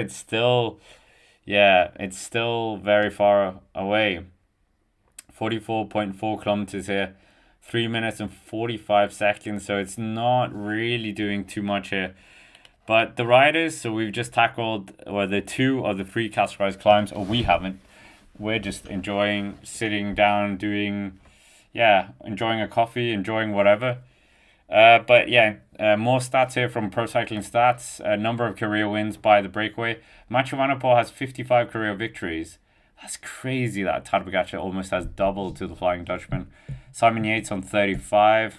Ben Healy on 9. Michael Storer on 9. Quinn Simmons on 7. Eddie Dunbar on 5. And 2 of those being the Vuelta Spanish stage wins. Will Barta on 1. And Hero Tejada on 1. And I think that was from this year. No, last year. The Tour of Colombia stage win. But it's coming up a few seconds here again. But Simon Yates, 35 victories. That is quite a lot, actually. I wasn't thinking he was on that many. Obviously, I did say he's very underestimated. He had those 3 stage wins in the Giro in 2018. That takes him up a bit. He did win those 2 stages in 2019 in the Tour, as we also said, winning Tirreno Adriatico overall and a stage along that. winning the Vuelta a Asturias as well. Two of the stages, not everything. Winning the Vuelta a Castilla y León in 2022. And most recently, the Giro d'Italia, and a year ago as well, he won the Al Ula Tour Stage 5 and the overall. So a lot of overall victories and a very strong rider. How many overall victories does he have? 1, 2, 3. The Tour of the Alps as well. Oh, here, attack. Ben Healy attacks. Ben Healy attacks now. So tactics cards are being played now with 42.3 kilometers. This is probably the zone where they can really go for it now because they think that there might be this stage up for grabs now. So they're doing everything to really hammer it now, or play it out now. 3 minutes and 51 seconds here. They still have a bit of terrain to go. They've got Cat 3 climb still to come here at 3.7% at 4.2%. No, 3.7 kilometers at 4.2%. But Ben Healy, he just brought back, I think. I don't think they're saying that he's got a few seconds of a gap here. So is this the winning move? Is this Ben Healy getting away? And and the rest of the breakaway, surely they're not going to let him just ride away with a victory here. Surely you're not going to do Group 2 dynamics. But 5-6 seconds they're saying now. So Ben Healy has broken the elastic to his other riders, his other companions in the breakaway. And he's up towards the front alone now. So we'll wait and see if he's going to be able to do something here. But great to have 500 people in the chat. Let us know where you're watching from as well. And right now it's 41.1 kilometers still to go here of the stage. So anything can happen here on the stage for the breakaway. Are we going to see Mathieu van der Poel in that yellow jersey at the end again? We don't know. But right now we're seeing a flying Irishman of Ben Healy. Ben Healy really trying to play his cards here. And we'll see if he can do anything here. But quick mention as well, veloproracer.com. That's our sponsor for today and many of the other stages. So quick shout out to them as well. A free cycling app, race simulator that you can download in the chat or in the pinned comment or in the description. But Ben Healy, he hits out here. Is he going to be winning the stage here? This looks very interesting now if he's going to be able to do something here. Very strong rider, as we know. Stage winner at the Giro in the past, and how many career wins? 9 victories. His last victory, he won a stage in the Tour of the Basque Country this year after being in the break. He was 3rd in the Liège-Bastogne-Liège, 5th in La Flèche-Wallonne. Very, very strong rider. And he was actually riding for the UK until 2016. Then he changed his allegiance to Ireland. But since then, he has been an Irish national champion on the road twice in 2023 and in 2020. So, we will wait and see if he can take a stage win here. But Ben Healy and for EVF Education Easy Post, this would be a very big victory, a big result for them if they could nail this, especially with that group being so strong up towards the front. But 39.5 kilometers here, 19 seconds he's built up already. 19 seconds. Guys, you can't let him do this. The break is absolutely letting the victory go up the road here. Group 2 dynamics is absolutely on full show here. 20 or 40 kilometers, less than 40 kilometers here. We got that Casterized climb coming up as well. Very favorable terrain to a rider such as Ben Healy here, being such a good Ardennes rider. So this is errors being played out on the road here. They did so well to forge that gap and fight out amongst each other, or not fight amongst each other, and actually just build that gap. But now, towards the pointy end of the stage, they have just decided to throw their toys out of the pram and not work together here. So 17 seconds here for the Irishman, 3 minutes and 53 seconds here. I feel like Mathieu van der Poel is not actually that good at riding in breakaways, because he often gets caught out in breakaways, but he's such a good rider when it's just a mano a mano on a bit of an incline or a Milan-San Remo. But I feel like the breakaway game, it often goes away from him most of the situation. So he is a supremely strong classics rider, as we know, second to almost none. So, yeah, I just don't get it. Maybe he's just feeling it a bit as well. Maybe he's tired. He did a very good TT, as we know as well. Maybe many of these riders were taking a bit easier in the TT. Though Eddie Dunbar was doing a very good TT. He limited the losses quite well here. So we'll wait and see here. But Healy is really just doing something here. Yeah, is he going to be able to do it? I don't know. We'll wait and see here. But Ben Healy is doing everything he can. 37.8 kilometers for him to ride away. He's probably in a bit of disbelief that no one followed him here. So, yeah, let's do that. Who will win the stage as well? That can be our next poll. But great to have Bruce as well, back from Arizona. I think it's Arizona, AZ. I'm guessing. Matthew Van Der Poel is a wanted man in a break. Yeah, that's true. I mean, he does stick out. His reputation, his legend status, yeah, he very hard for him to hide in a breakaway. 4 minutes and 13 seconds for the peloton to the breakaway group. Obviously, Healy, he has a bit of a margin on that group, but yeah, who will win the stage? We'll say that. Who will win the stage? Mathieu Van Der Poel, I'm going to put in. Stora looked quite good as well. Healy, who else are we saying? I mean, it could be any of these guys. It could also be Simon Yates. But yeah, I'll put 4 riders. So yeah, it is a bit optimistic. 38 kilometers out, but we have seen riders attacking from further and making it stick. So if he's backing himself, then for sure, yeah. If he's backing himself, then for sure he could do something here.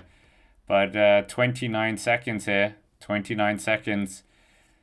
It's quite a big margin now for Ben Healy on the rest of this group here. Mathieu Van Der Poel is not really doing anything. Quinn Simmons as well. Like, he didn't pounce on him. Michael Stora. I mean, it's looking like Healy's going to take this. Okay, we still have 36.5 kilometers, but the momentum is very much with Healy here. And it could easily swing out to 1 minute very quickly if they're not careful. So, yeah, this is very nervous times right now for the breakaway riders. He's also going to be sweeping up points in that Pogacar jersey competition. So those 2 points available on the next categorized free climb is going to be going to Ben Healy. And if he does make it all the way to the finish, he's also going to take that Cat 4. But yeah, 19 seconds. So they are beginning to close the gap here. Tour Pro Cycling is saying work together after it'll come back before the climb. So they are getting told to work together here. They are getting told from their DSs to work together, but it doesn't seem to be helping too much here. But yeah, it's a fast stage, this very fast stage. And 36 kilometers to go here. 36 kilometers to go. Ben Healy just pushing on here on his beautiful Cannondale. Saw the polka dot jersey Cannondale bike last year in person. I wanted to take that bike, but obviously, or try and buy it. Let's put it the right way. But yeah, we'll see if Ben Healy's going to compete in that. So I think he's just concerned about the stage win. I don't think he's too bothered about a polka dot jersey. 35 seconds here. Is this an attack to perfection? 4 minutes and 34 seconds here. So Mathieu Van Der Poel is definitely going to be taking that jersey. Because, yeah, for sure. Ben Healy's going to kick himself up further in the GC standing. He's on 7 minutes and 37 seconds.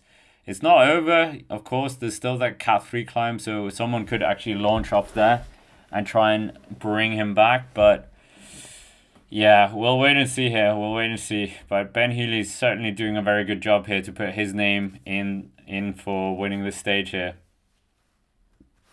He's very good at these long attacks. And I mean, maybe it is better to do this kind of attack just before everyone gets organized. Hope for Group 2 dynamics to happen behind you. And before they actually get organized, you're too far up the road and any chase back doesn't actually do anything. But yeah, he's getting ever closer to that Cat 3 climb that we got. We got some uncategorized terrain here for him to go up. But it's 36 seconds now. 36 seconds for Ben Healy. So Ben Healy doing a very good job here just to keep the pressure on. And the riders behind don't look too motivated, even though the Tour de Pro Cycling DS was trying to say, work together here. Mathieu van der Poel, he's coming to the front here. Is he thinking more about the yellow jersey? Is the stage gone? He knows that his curse of only winning one stage per Grand Tour exists, so he's not going to be bothering with this.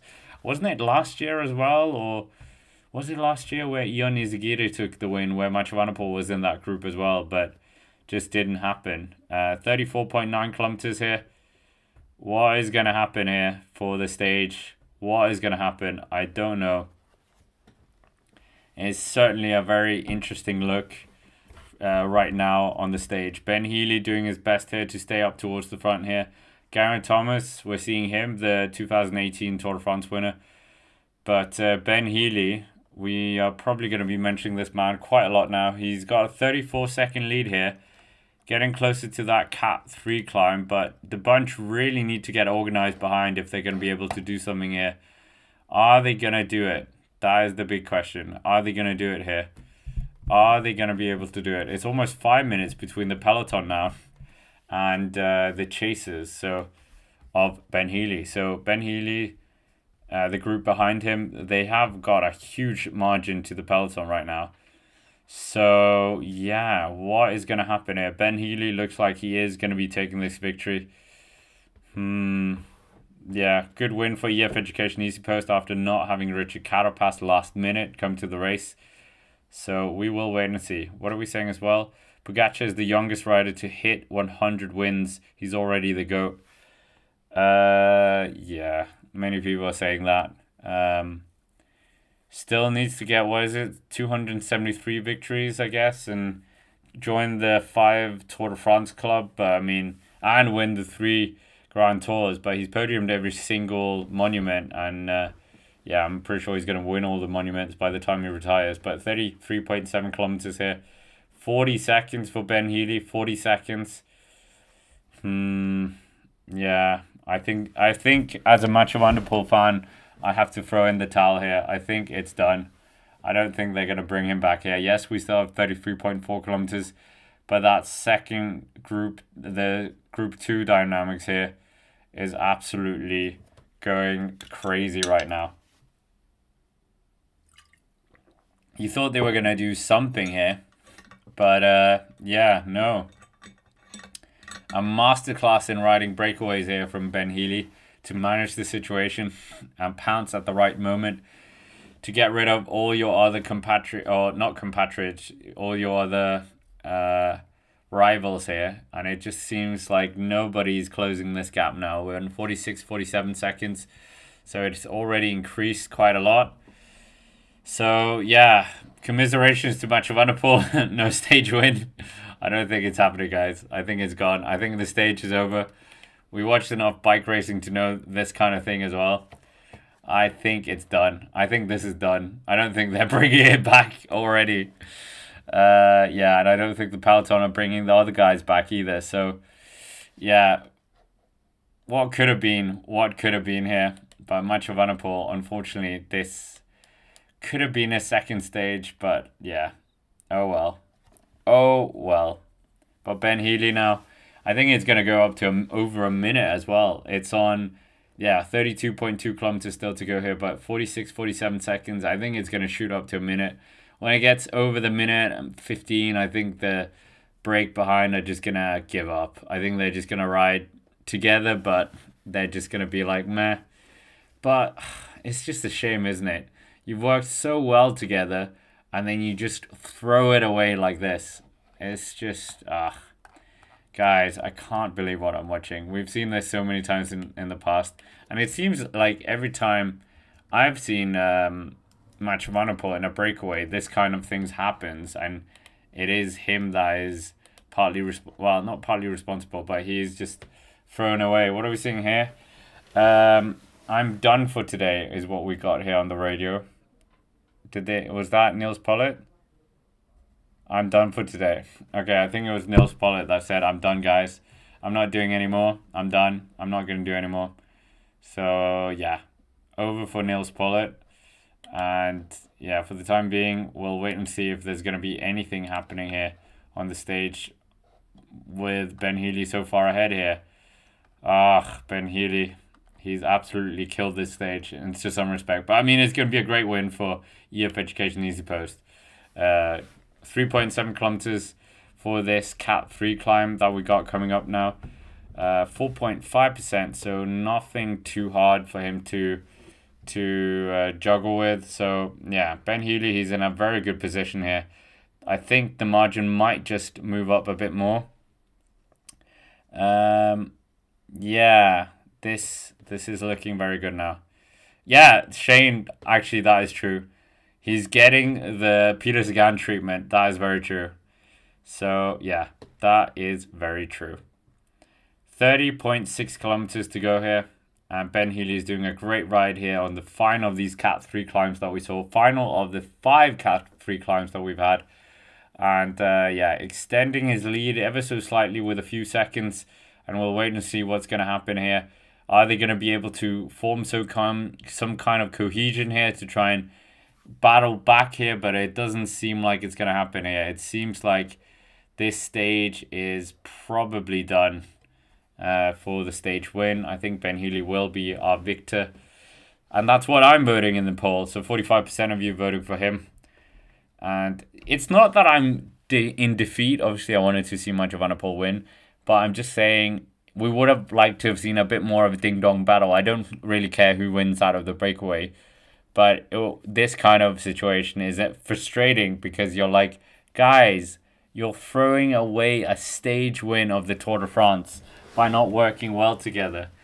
So it's almost a minute now as well, 54 seconds. It's like they all just agreed that they were going to throw the stage away. So yeah, oh well. But Healy's got a gap of 54 seconds here, 54 seconds. And yeah, it's looking more like something's going to... Oh, Quinn Simmons now. Quinn Simmons is starting to move now. So Quinn Simmons is trying to just motivate this. We've seen it so many times with the Group 2 dynamics where, yeah, it just doesn't quite happen, but they're trying everything here. But 52 seconds now, 51 seconds, so they are just marginally moving it up ever so slightly here. Are we going to see an attack from any of these riders to try and reduce this group down a bit more potentially? And then you could really see some fireworks being played out. But for the time being, it's Ben Healy still... yeah, they just come back and do rotations, relaying. They're not really going flat out here. This is where I want to see the power data as well. If we could see the power data from Ben Healy and the power data from the breakaway. But they don't want to do that. They don't want to give us the insights because, oh, then you can see the power. Yes, that's what we want to see. We want to see the effort. We want it to be a bit closer. But Group 2 dynamics is very present in this group. Ben Healy has got 1.9 kilometers left of this final Cat 3 climb. And getting cheered on by the side of the road here. He's got that very rocking and rolling style. Seems very effective for him as well. But yeah, Ben Healy with an aero helmet as well, I think, here from POC. So very much on the offensive here. If you can take a stage win. Quinn Simmons attacks. The American national champion doesn't want to let this get up the road. I mean, why were you not doing this earlier, Quinn Simmons? So Quinn Simmons attacks here. So that just puts a bit of fire in the riders behind. Everyone just taking chunks out of each other here now. And 56 kilometers or 56 seconds here. 5 minutes and 22 seconds now. So yeah, this is very alarming now. But Michael Storer makes his way up to Quinn Simmons here. So the American has been joined by the Australian, and they're in pursuit of the Irishman up towards the front. But yeah, it's 1 minute now. 1 minute. So they really need to do something here. Mathieu van der Poel just not reacting to any of these counter moves here. So I'm not sure what's going on with Mathieu van der Poel here. But attacks flying up the road here. Stage wins. The stage win disappearing for a lot of riders here. But no reaction from Mathieu van der Poel. No reaction from Eddie Dunbar and Simon Yates. Really. Yeah, Will Barta as well. Oh, I think it's the Group 2 dynamics is making me sleepy. But Quinn Simmons and Michael Storer, they're in pursuit now. So we got a bit of a split of groups now on the road. 52 seconds down is Stora with Quinn Simmons. But just no movement here from Mathieu van der Poel, unfortunately. No movement from Mathieu, no movement from Simon Yates here. So, bit of a shame. But for the time being, it's looking very good now. It's looking very good. What's going to happen here on the stage? Are we going to see a stage win from potentially Ben Healy now? So, yeah. I don't know. 53 seconds now. 53 seconds. It's looking very interesting here. Yeah.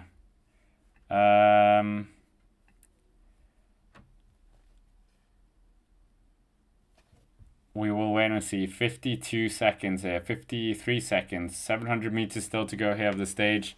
Quinn Simmons pushing on here with Michael Storer on his wheel. 27.9 kilometers. Yeah. Quinn Simmons just looking around, looking at Storer, looking where the third group on the road is. But I mean, they can't really afford to look back if they're trying to bring back Ben Healy here, because he's absolutely just committing to this move. But yeah, for the time being, it's looking quite stagnant here. Mathieu van der Poel. Missed opportunity, I would say. But yeah, are we going to see a stage win from any of these three riders? Which of these three riders is it going to be? We might as well get a new poll going as well. Great to have almost 600 people in the chat. Subscribe to the channel if you haven't already. And right now, it's looking very interesting in terms of the stage dynamic. 48 seconds now. So they have managed to bring a few seconds back from Ben Healy here. So a bit worrying for Ben Healy now that they have gotten motivated, but I think it still was a good move to get the jump. So yeah, we'll wait and see if this works out for Ben Healy. And shout out to VeloProRacer.com as well. Check that out in the chat if you haven't already. The sponsor for the streams this year in the Tour. But 27.2 kilometers still to go here. He crosses the top. He takes those two Mountains jersey points here. So he's taken what? Did he take the ones before that? No, I don't think he did. So yeah, Tim Wellens is going to be wearing the polka dot jersey tomorrow. So it's, yeah. The favorites group are letting the jersey go as well. 5 minutes and 40 seconds now. So Mathieu van der Poel is going to be our yellow jersey rider. But Simon Yates is going to jump up as well. And so is Eddie Dunbar. Eddie Dunbar sits 10 minutes and 46 seconds down. So he's going to be gaining probably about 4 minutes, thereabout, maybe 3 minutes by the time we get to the finish. And Quinn Simmons with Michael Storer coming up towards that top of the Cat 3. And it also means Michael Storer does take that 1 point in the polka dot jersey points. So, yeah, we will wait and see here. We will wait and see what's going to happen. For the time being, it's looking very good here. 26.5 kilometers for Ben Healy. Jonathan Vogters is going to be very interested by this as well. And 1 minute and 19 seconds for the Mathieu van der Poel group. Not too many movements to kind of get back. They cross over the top of the climb as well. We've got a bit of a long descent now before the riders have a small bump in the road. And then they got that final climb, or final castorized climb of the day at 1.2 kilometers at 7.1%. So it's certainly not a completely easy climb. They're certainly going to be pushed a bit here as well. But 26.2 kilometers. It's looking very good here. Ben Healy really pushing on here. Michael Storer getting that 1 point, 2 points for Ben Healy. So yeah, we'll see the categorized climbs, or the Mountains jersey climb right now is saying that we got Tim Wellens leading with 7 points. He picked up 2 points today. Tadej Pogacar with 5 points. Ben Healy with 3 points. Eddie Dunbar with 3 points. Michael Storer with 3 points. Jonas Vingegaard with 3 points as well. So the current polka dot jersey wearer has been pushed down into 6th place. And Quinn Simmons as well is in 7th with 2 points as well from today. So yeah, Quinn Simmons just getting a bottle here from the motorbike as well. And 51 seconds, Niels Pollard, who did a lot of work today. He's just doing his best to stay up towards the front. Yeah, this is looking quite good here. Looking quite good for Ben Healy. 53 seconds now. So 53 seconds, doing a good job here. And potentially this is going to be our first Irish winner of a stage since when? Now I have to go. I'll go through that as well. But we have to do our fines and jury fines of the Tour de France. We do that every day, and let's see if anyone got any fines yesterday in the Tour de France. We have seen fines from various different stages. Yeah, many of them surprising us. Many of them surprising us not being getting a fine. Remco Evenepoel getting a fine of 500 Swiss francs. And 25 UCI points for rider disposing of waste without precaution. So that was weird. And yesterday, nothing. No one was in the bad boy books. So yeah. Maybe, is there anyone we can think of? Obviously, they don't really eat anything during time trial. But let's find out the last time we've had riders from different countries win stages. I'll get you that on the screen for you, well, for us as well. But 24.5 kilometers still for Ben Healy to tackle. He's got 53 seconds on that chasing duo. He's got 1 minute and 24 seconds on the Mathieu Van der Poel group, and 5 minutes and 47 seconds on the Tadej Pogacar group here. So quite a lot of ride. Well, what are we saying? Quite a impressive margin he has right now of many riders. So the last Irish rider to win a stage was in 2020. Is that correct? So it was the two stages by Sam Bennett. So Sam Bennett was our last rider. Obviously, we've seen Dan Martin win stages. Stages? I think it was stages, yeah. So, yeah. Good for Ireland. But we'll wait and see. Which countries have we not seen a win from for some time? I mean, in terms of the bigger nations. America, was that Sepp Kuss that took a win? When's the last time we had an American stage winner? 2021. I think that was Sepp Kuss, wasn't it? Yeah, Sepp Kuss on stage 15 into Andorra, where he also lives. So, nice for him and Visma Lease bike. Jumbo Visma at the time. But 23 kilometers still to go here. 54 seconds, 53 seconds. That final Castro climb of the day is the one, or the last real challenge for him now.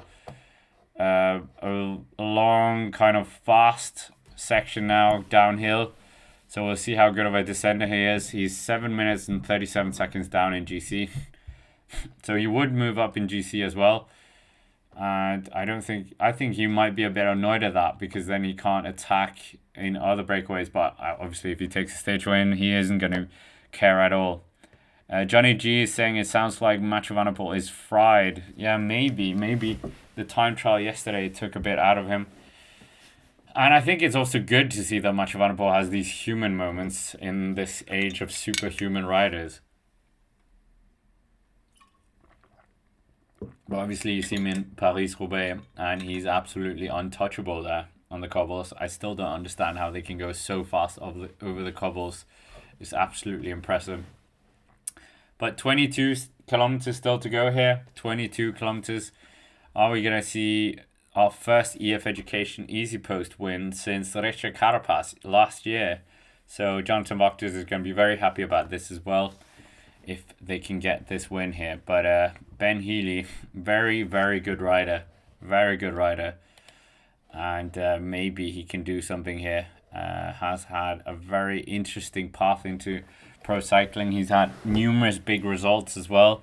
Winning the GP Industria, the one-day race in Italy, winning a stage win in the Giro d'Italia, as we said earlier, back in 2023, winning a stage at the Vuelta Tour of the Basque Country. Ooh, what are we getting? Allez. Come on, you are super strong, come on. That's what the Tudor Pro team was saying to Michael Storer. So they're thinking that there could be a stage win up for grabs here. They got 1 minute though, 1 minute to make up here, and they haven't exactly made inroads into the advantage. They've actually been losing time, the American and the Australian, chasing down an Irishman. So, or an Irishman, whatever you call Ben Healy. He is very, very good. But yeah, he's also taken a stage win in the Tour of Luxembourg in 2023. Stage win in the Tour of Slovenia last year that we actually covered on the channel, on the Cycling Day and Extra channel. And yeah, very, very strong rider. Also win in the Copia Bartoli. Third place in Liège-Bastogne-Liège this year. Second place in Amstel Gold in 2023. But yeah, it's looking quite worrying for these guys if they're going to be able to bring this back here. These two riders, I don't think they will, because I think Ben Healy's really got the rhythm and they're not got the rhythm together here. I don't think they're working well enough. So we'll wait and see here.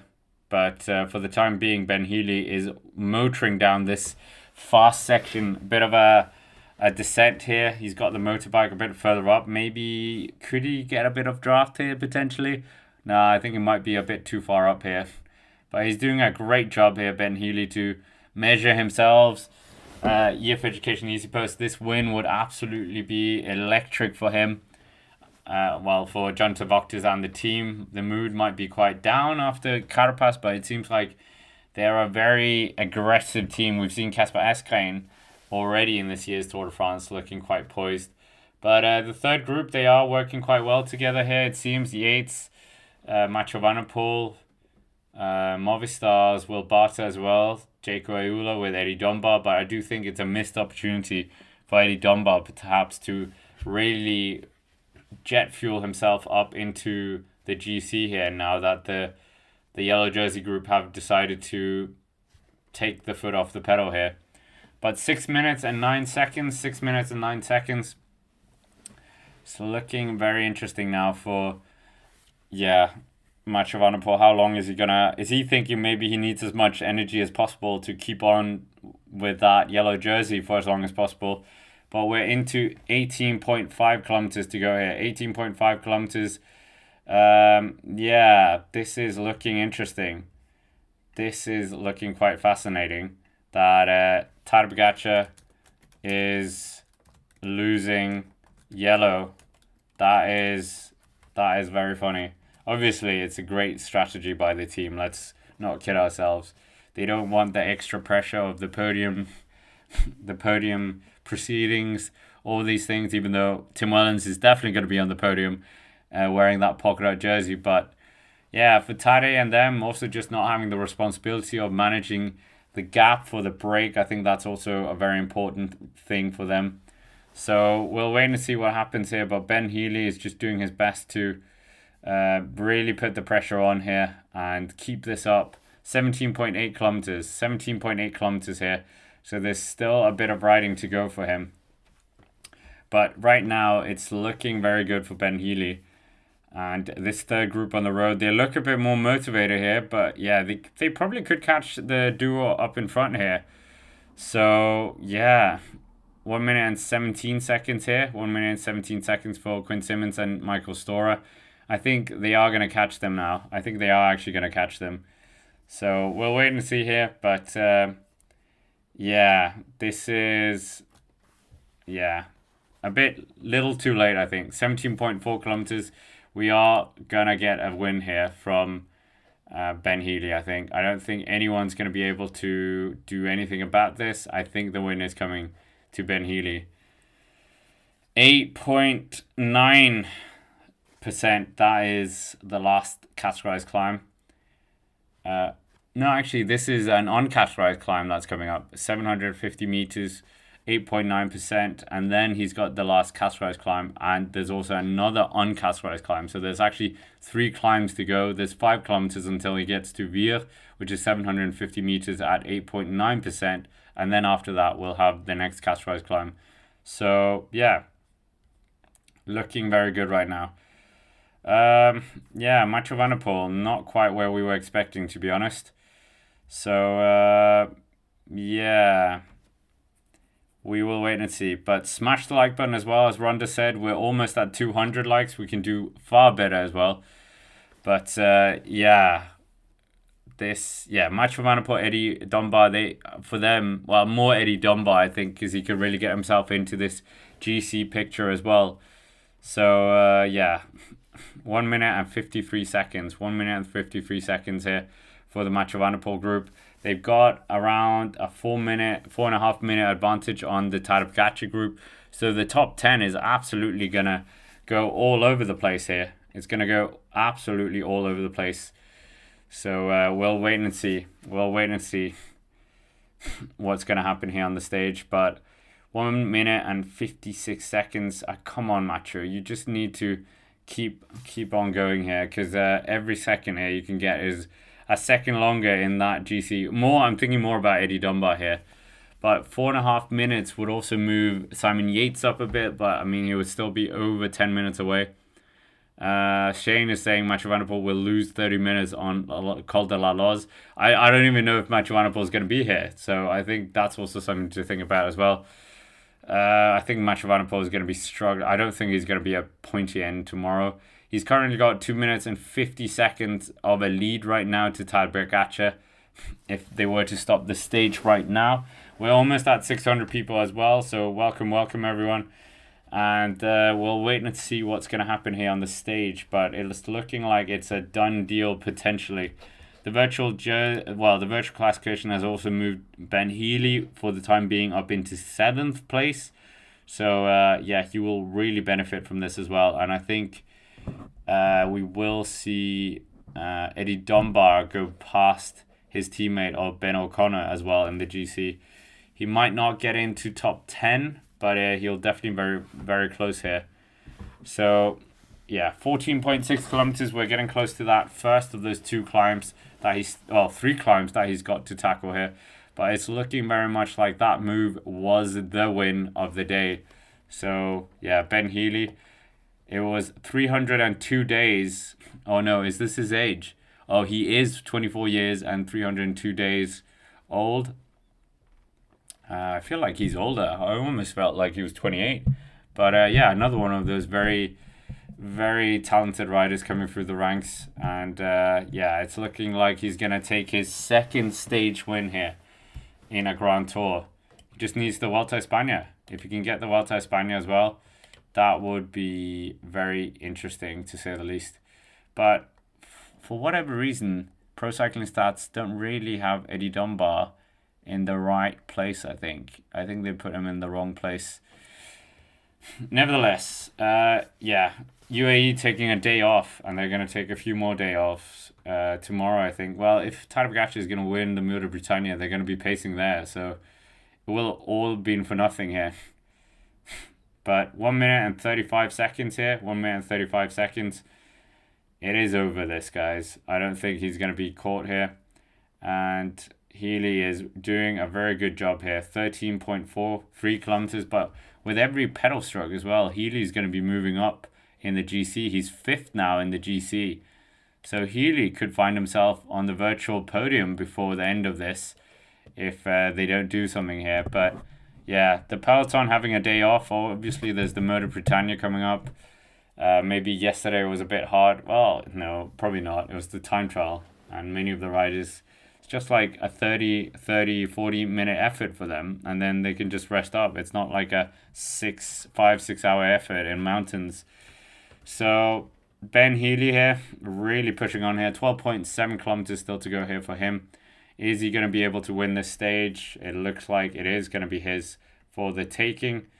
And Ben Healy, very, very good rider. What can we say that we haven't already said as well? It looks over. We might be having Ewan Wilson of The Cyclist with us on the race recap analysis later on the Cycling Day Extra channel and the Cycling Day podcast. So that should be quite a treat because he's also someone who holds an Irish passport, but his Irish roots are a bit dilute, shall we say. But 12.3 kilometers to go here of the stage.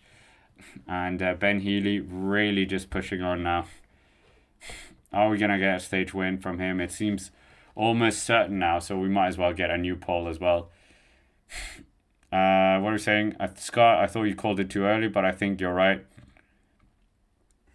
Yeah, I think it is over. They're not chasing him back now. It's 1 minute and 40 seconds now. So yeah, we might as well vote for where will Macho Vanderpool finish. I think that'll be a good one. Where will Macho Vanderpool finish this stage? So there you have it. Where will Macho Vanderpool? He could finish second. He could finish third as well. He could finish fourth, or he could finish other. So yeah, he's not going to be winning the stage, that's for sure. They have about a 40-second deficit on that other group. So they will have to do something here if they're going to be able to catch them up. But 11.7 kilometers still to go here of the stage. Quinn Simmons with Michael Storer here. They're looking very poised here right now. What are they going to be able to do here? They're going to be fighting for minor positions. Yeah, so we will wait and see here. We will wait and see. 1 minute and 42 seconds. But yeah, that Group 2 dynamics, Group 3 dynamics was absolutely painful to watch today, unfortunately. But 2 minutes and 15 seconds here for Mathieu van der Poel to make up if he's going to be able to do it. The yellow jersey group, 6 minutes and 41 seconds down on Eddie Dunbar. So Eddie Dunbar having an absolutely great day here. Oh, not Eddie Dunbar, the other Irish. Ben Healy having an absolutely blaster of a day here.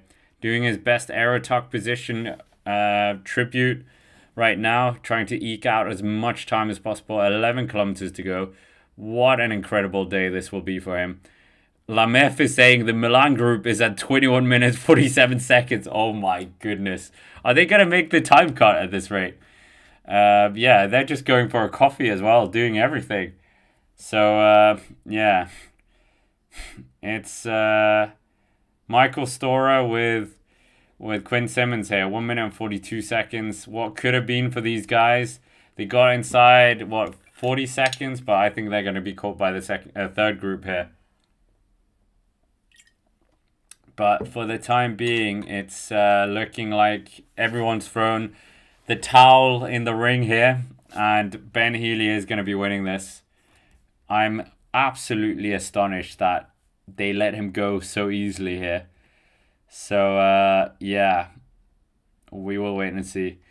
Will the bus make the time cut? As in, yeah, the Gruppetto. That's a good poll as well. I don't think the organizers are going to get rid of the green jersey and all the sprinters in the race. Sometimes you see the exception, and then they cut the green jersey points or cut UCI points. But for the time being, we're seeing Ben Healy absolutely monster his way through the stage here. I mean, it'll be quite an easy recap part of the recap later on the Cycling Day and Extra channel and the podcast, because, yeah, there's not much to recap here. But, yeah, great to have so many people in the chat. We're almost 800 people in the chat, so let us know where you're watching from.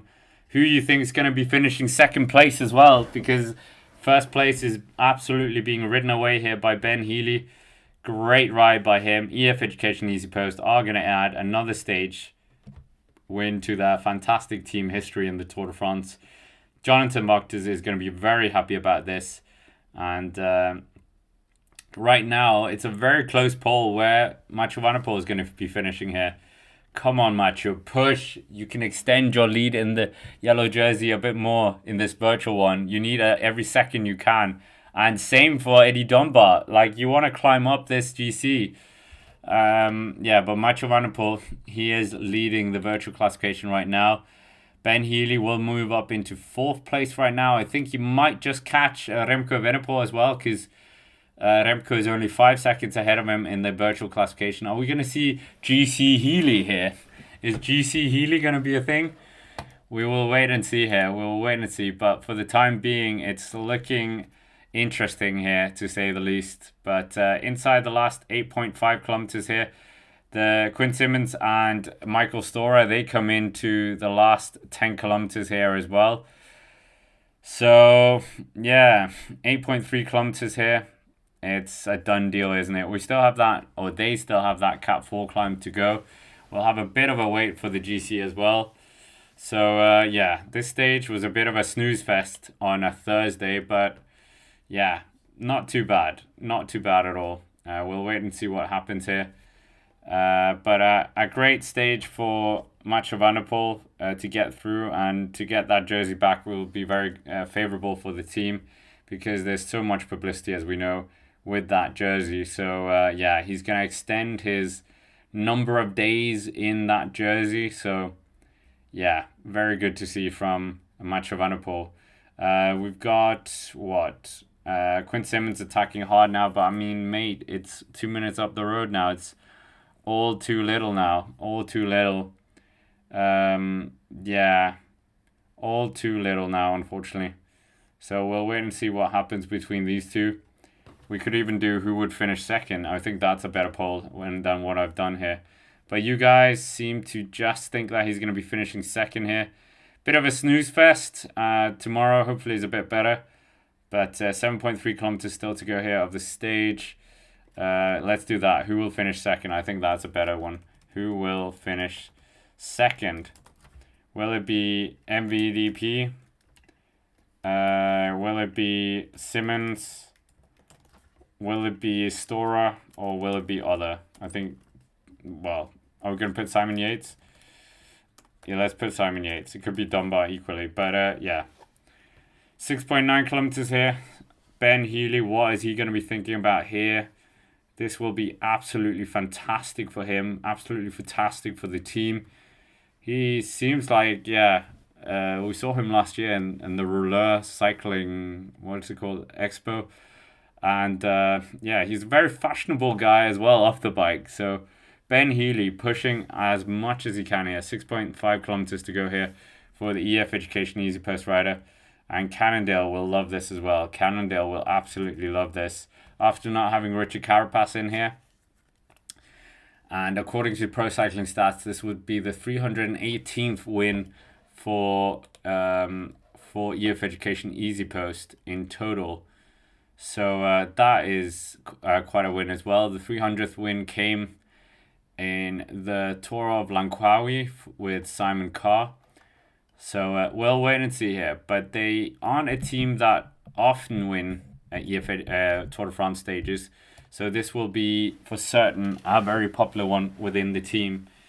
What happened with Pogacar? They decided to not do anything. They decided to take a relaxed day. So I think that's very good as well. But for them, because there's many days coming up for them as well.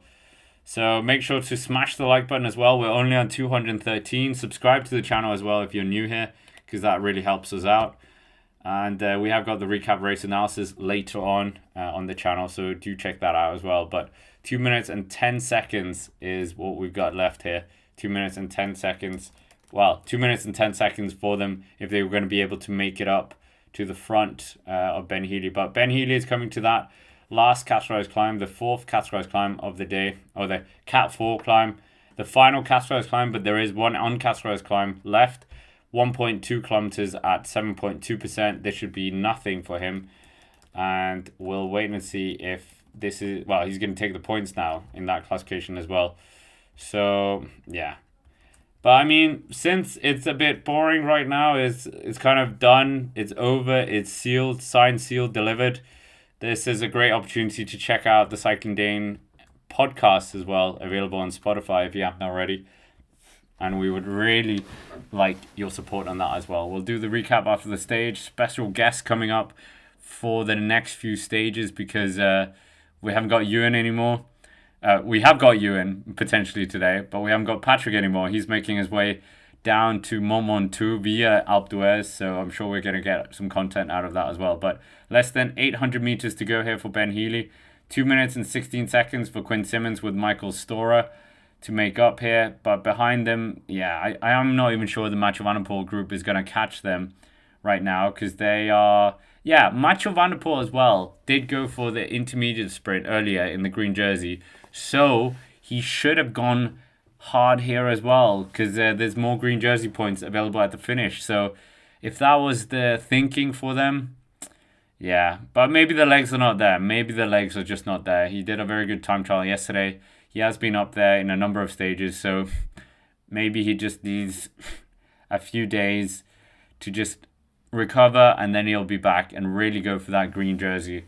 Who knows? But 5 kilometers to go here of the stage. 5 kilometers for Ben Healy. He's doing a very, very good ride here.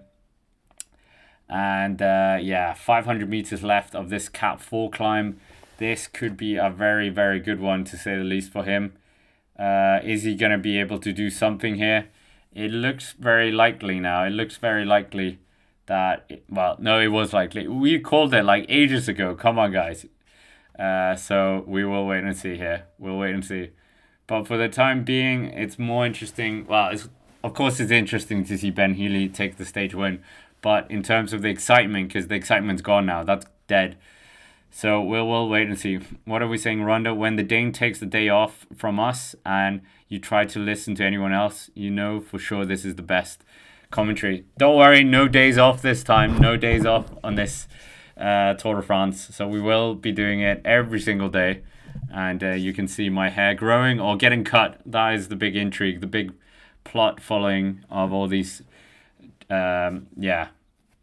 what are we calling live commentaries. But right now, Ben Healy is going to take his first Tour de France stage win. The first time we've had an Irish winner since Sam Bennett back in 2020. He's got a 2 minutes and 27 second lead here. 2 minutes and 27 second lead. Yeah, we will wait and see here. We'll wait and see. 3 minutes and 10 seconds for the Van der Poel group, so completely out of it. The chasing bunch, they have about 7 minutes to Ben Healy as well, about 7 minutes. And yeah, about 7 minutes. Wow. They really did take a day off here. They really did take a day off. So the margins we want to look is between Mathieu Van der Poel and the yellow jersey, of course. I think he is going to get that yellow jersey back. Commiseration prize. I think Tadej Pogacar just wants to wear that rainbow jersey a bit more as well. So we'll wait and see. We will wait and see. Anything can happen on today's stage. Not really. That's such a lie. Anything can happen for the second place. For the second place. That's still open. That's still open. Yeah. We will wait and see. What I was saying as well, Perry Dunn. He's pretty genuine, I think. Who's this? Who's pretty genuine? For the time being, 3.4 kilometers still left of the stage. Stage 6. Mathieu Van der Poel dropping. Mathieu Van der Poel dropping on this Cat 4 climb here. So Van der Poel is dropping now. So that is the sign that we were probably expecting, that his legs are not there. I think the interview at the after is also going to give us indication of that. But he has dropped here. So that third group has split now. So anyone who voted Mathieu Van der Poel, myself included, unfortunately, it's not going to be a second place for him. I don't even think it's going to be a top 5 at this pace. But Stora attacking Quinn Simmons here for the minor positions. And 2 minutes and 26 seconds here. Stora, he's not going to be able to close that in 2.5 kilometers to go. But he just wants to try and get a second place here in the Tour de France. But right now, it's, the second place I think is going to be contested between these two riders. So that should probably be... well, we've got them in the poll. So most of you thinking it's going to be... ooh, worrying times here for someone. Worrying times. We just saw a little Trek here for some reason. I don't know why. But they're, of course, in the broom wagon. So 1.9 kilometers still to go here of the stage. 1.9 kilometers still to go of the stage. Are we going to get a stage victory or a second place? Yeah. We will wait and see here. We'll wait and see. Yeah. This is going to be fascinating right now. But 1.5 kilometers to go here. 1.5 kilometers still to go.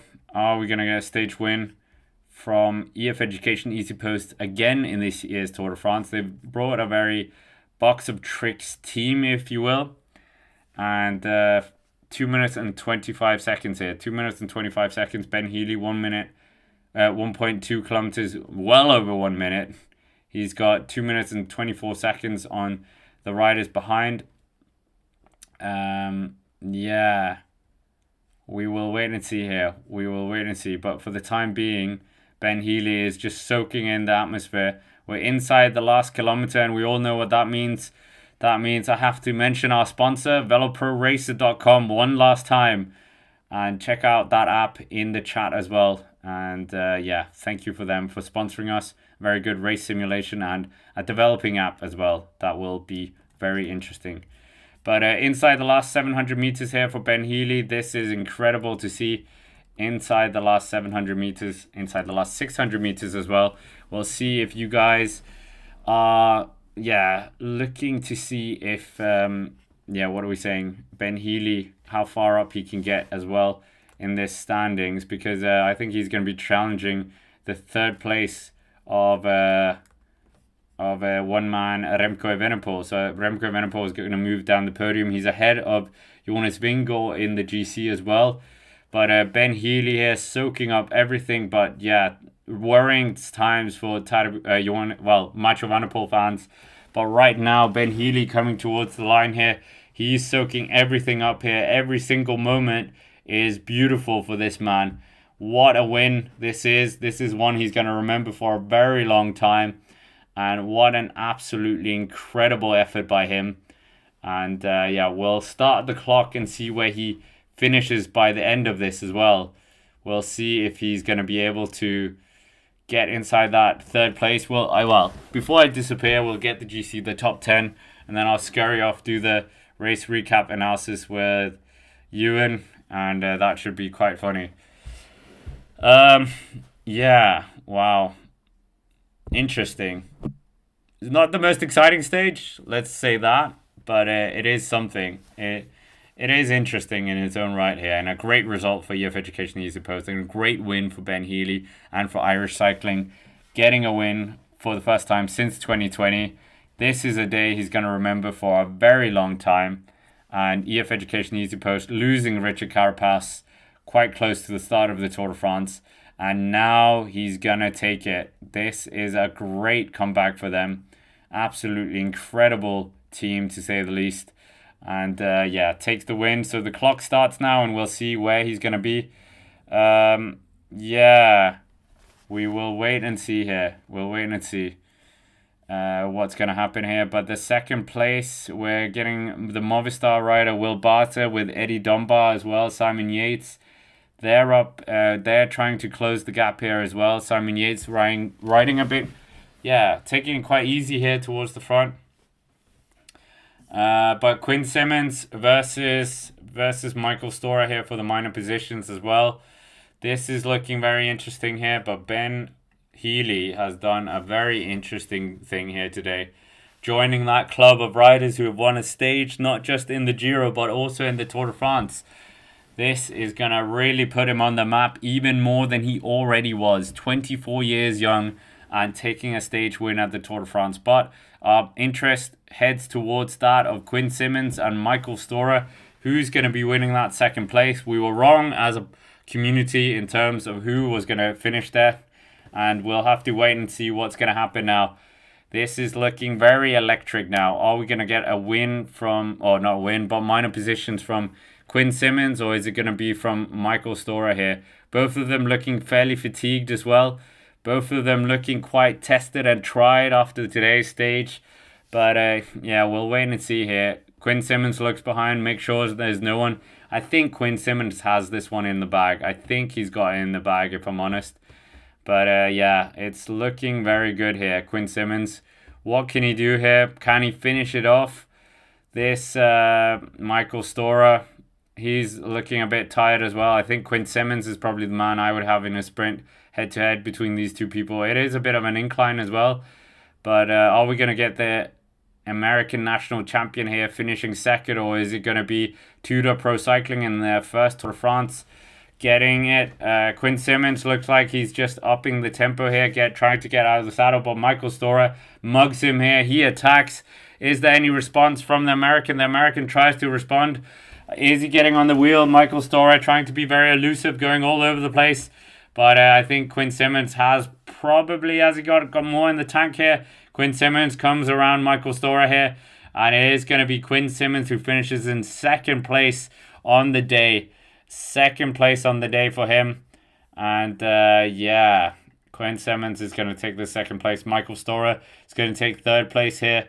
So third place for Michael Storer here, but we're still waiting for the yellow jersey group as well. The yellow jersey group will get the top 10, the GC as well, but it looks like Eddie Dunbar is the man who's able to get rid of the two other riders here. So Eddie Dunbar, he is thinking about the GC here. He's thinking about the GC.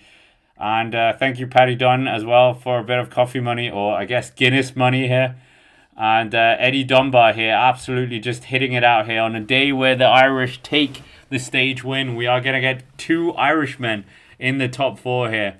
Two Irishmen in the top 4. So, yeah, this is very good here. Very good riding by Eddie Dunbar as well. He stops the clock as well. We'll see where all of this kind of puts everywhere as well. So, we'll wait and see here. We'll wait and see. But Mathieu van der Poel coming very slowly towards the finishing line as well.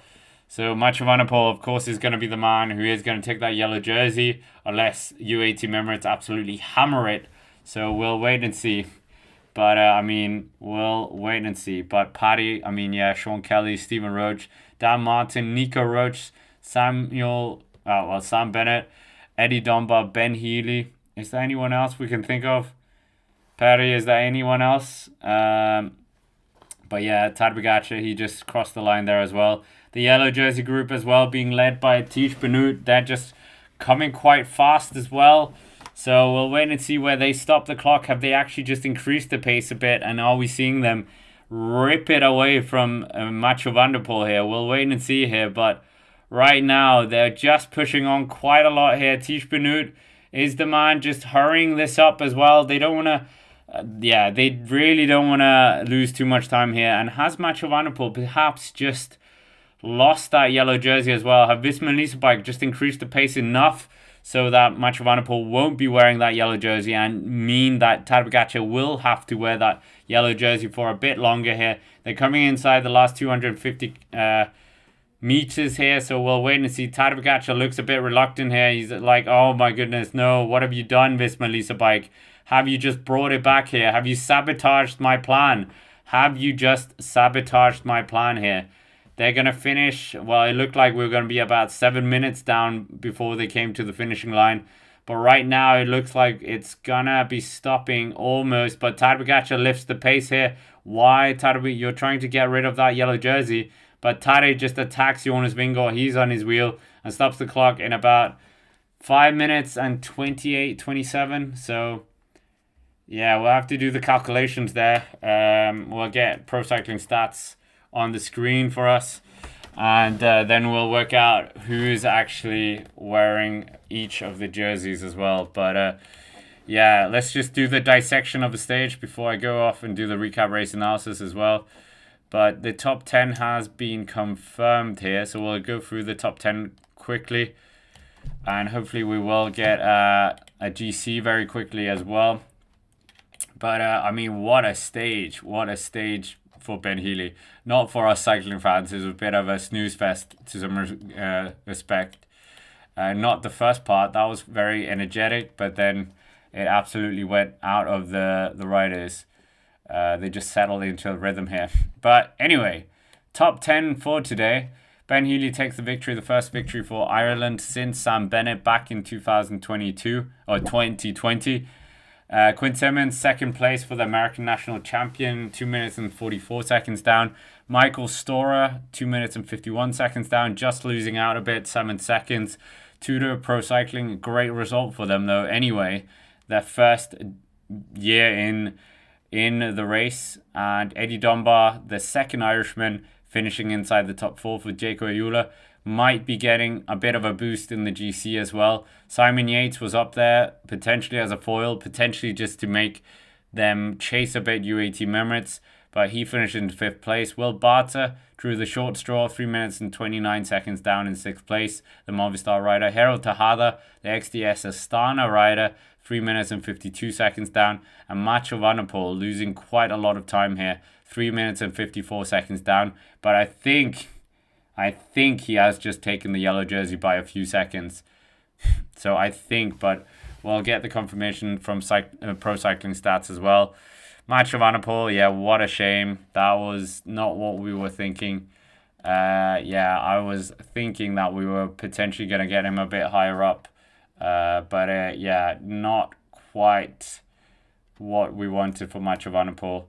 Yeah, we'll wait and see here, but yeah, we'll just try and dissect. We'll get the GC as well. They haven't quite got the top 10 of the GC. Talking points from this, I mean, Ben Healy, fantastic win. They've absolutely done a phenomenal job here, to say the least. Absolutely remarkable comeback from them after losing. Richard Carapaz here doing their absolute finest to get him in a good position here. We've seen Askreen doing very good. But I think, we didn't see it on the cameras, but I think this Melissa bike were closing that gap hard. So yeah, I think we have actually got Tadej Pogacar not in yellow.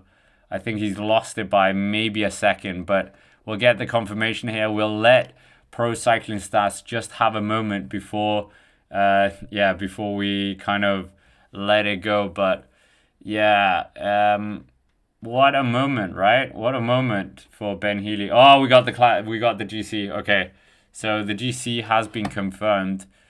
So we'll, from the race organizers. So we'll just make sure to get the correct one as well. Pro Cycling Stats haven't updated. Come on, Pro Cycling Stats, you're behind the organizers now. Okay, we have got the top 10 now. Makes for a bit of interesting reading for sure, but Ben Healy didn't quite tickle or annoy the GC from earlier. Or we've got some EF Education Easy Post riders coming towards the finish line as well. Yeah, this is looking very interesting now. Great to have 1,300 people in the chat. We'll have a bit of chat about the race as well. But yeah, Mathieu van der Poel there. It's yeah, very good looking from him. Well, he could have lost that quite easily. 1 second. Tadej Pogacar also just attacked as well. But 1 second, he takes back that yellow jersey. Quite impressive, that.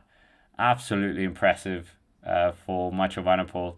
Well, not impressive because he was dying towards the end. So, yeah, unfortunately, he's just running out of matches, it seems. It's been a very heavy week for him. He's been involved in the lead-out for Jasper Philipsen early on.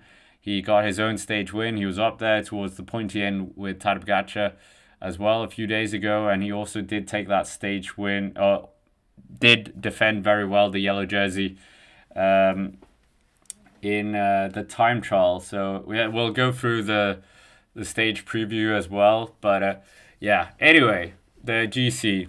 We've got Mathieu van der Poel leading by 1 solitary second. 1 solitary second between him and Tadej Pogacar.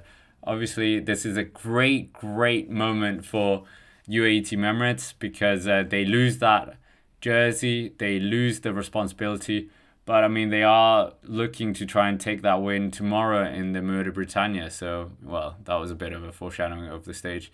So yeah, I don't know. It's a weird one, isn't it? Did they want to lose the jersey? Did they not want to lose it? I mean, he just wanted to lose it to make sure that he didn't have all the podium responsibilities and all this, but yeah.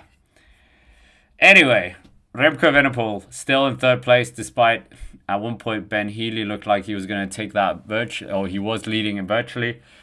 Kevin Vauquelin in fourth place, so everyone moves down one place, obviously because of Mathieu van der Poel. Jonas Vingegaard in fifth place, not losing any time. Jorgensen sixth place. Joao Almeida is the only rider who actually keeps his position because Mathieu van der Poel was sixth place at the start of the day. Ben Healy moves up 25 places. Do we believe in GC Healy? Is GC Healy a thing? Maybe, maybe not. We're going to see what Ben Healy says as well. Big shout out to VeloProRacer.com, our sponsor for these streams as well. So check them out as well. That's in the chat. But yeah, Florian Lipovic still up there in ninth. Roglic moving down 2 places. So obviously, wait, why did he move down 2 places? What just happened with Roglic? I don't know. Did anyone catch what happened with Roglic?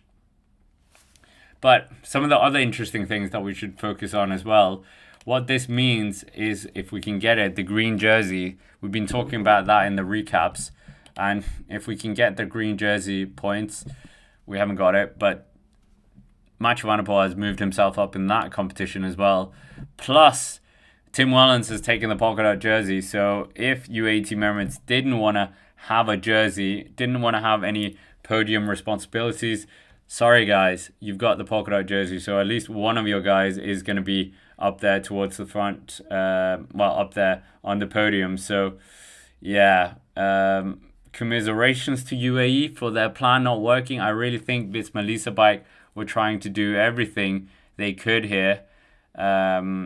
If I'm honest, it's quite. They definitely wanted to have the burden of UAE Team Emirates having the jersey because they would have to do the work to manage the breakaways and all that. And now it falls on Alpecin de Koenig, but yeah, Visma Lease Bike were doing everything to close down the gap as much as possible because they were sitting around 4.5 minutes. And it didn't turn out to be 4 minutes for Mathieu van der Poel of a lead. He only just got the 1 minute and 29 seconds. Admittedly, he also lost points as well, or lost time as well. He was absolutely bleeding time towards the end, so really just not feeling it very strongly. So, yeah, very, very much commiserations to Mathieu van der Poel. Well, I think he'll like it anyway, so Mathieu van der Poel, absolutely superstar of the sport. Of course, we've done a video about him as well in the chat, so check that out, the Mathieu van der Poel video. That's available here on the channel. But we're just waiting for the green jersey, just get a confirmation of all the jerseys here. I think Jonathan Milan will still keep it. He's, of course, not finished yet, so that's why we're not going to get the green jersey. I think it's not going to happen for quite a while here. So I think it might have to be one for the recap race analysis later today as well. But Remco Evenepoel still in white. Tim Wellens, he's in the polka dot jersey. Yellow jersey switches to Mathieu van der Poel. So we will wait and see what happens. But I will be back again tomorrow. The Murder Britannia is what we've got coming up. So make sure to hit the like button, subscribe to the channel if you're new here as well. And check out the Cycling Dame podcast available on Spotify. Check out Velo Pro Racer as well. But thank you to every single one of you who have been part of the stream today. And we might as well do a quick exit poll. Will Mathieu lose the jersey tomorrow? Will Mathieu van der Poel lose the jersey tomorrow? Quick exit poll, few minutes, because I didn't talk about the stage as well. I promised you that as well, so we'll quickly just do the stage, because I mentioned the stage but didn't throw the profile up. Early goodbye, but let's just get the stage quickly so you can see what Mathieu van der Poel has to deal with if he's actually going to be able to survive tomorrow. So,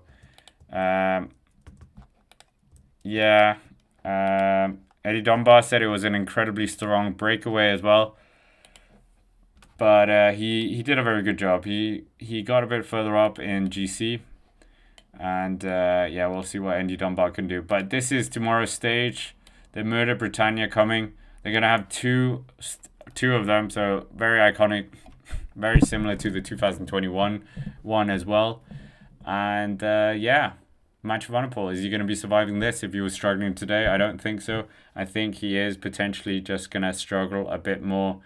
So, we will wait and see. But Mathieu van der Poel, what a day. What a moment to wear the yellow jersey for the second time in his Tour de France this year. And what a day for Ben Healy and the Irish. But until next time, thank you every single one of you for watching. Smash the like button, subscribe to the channel.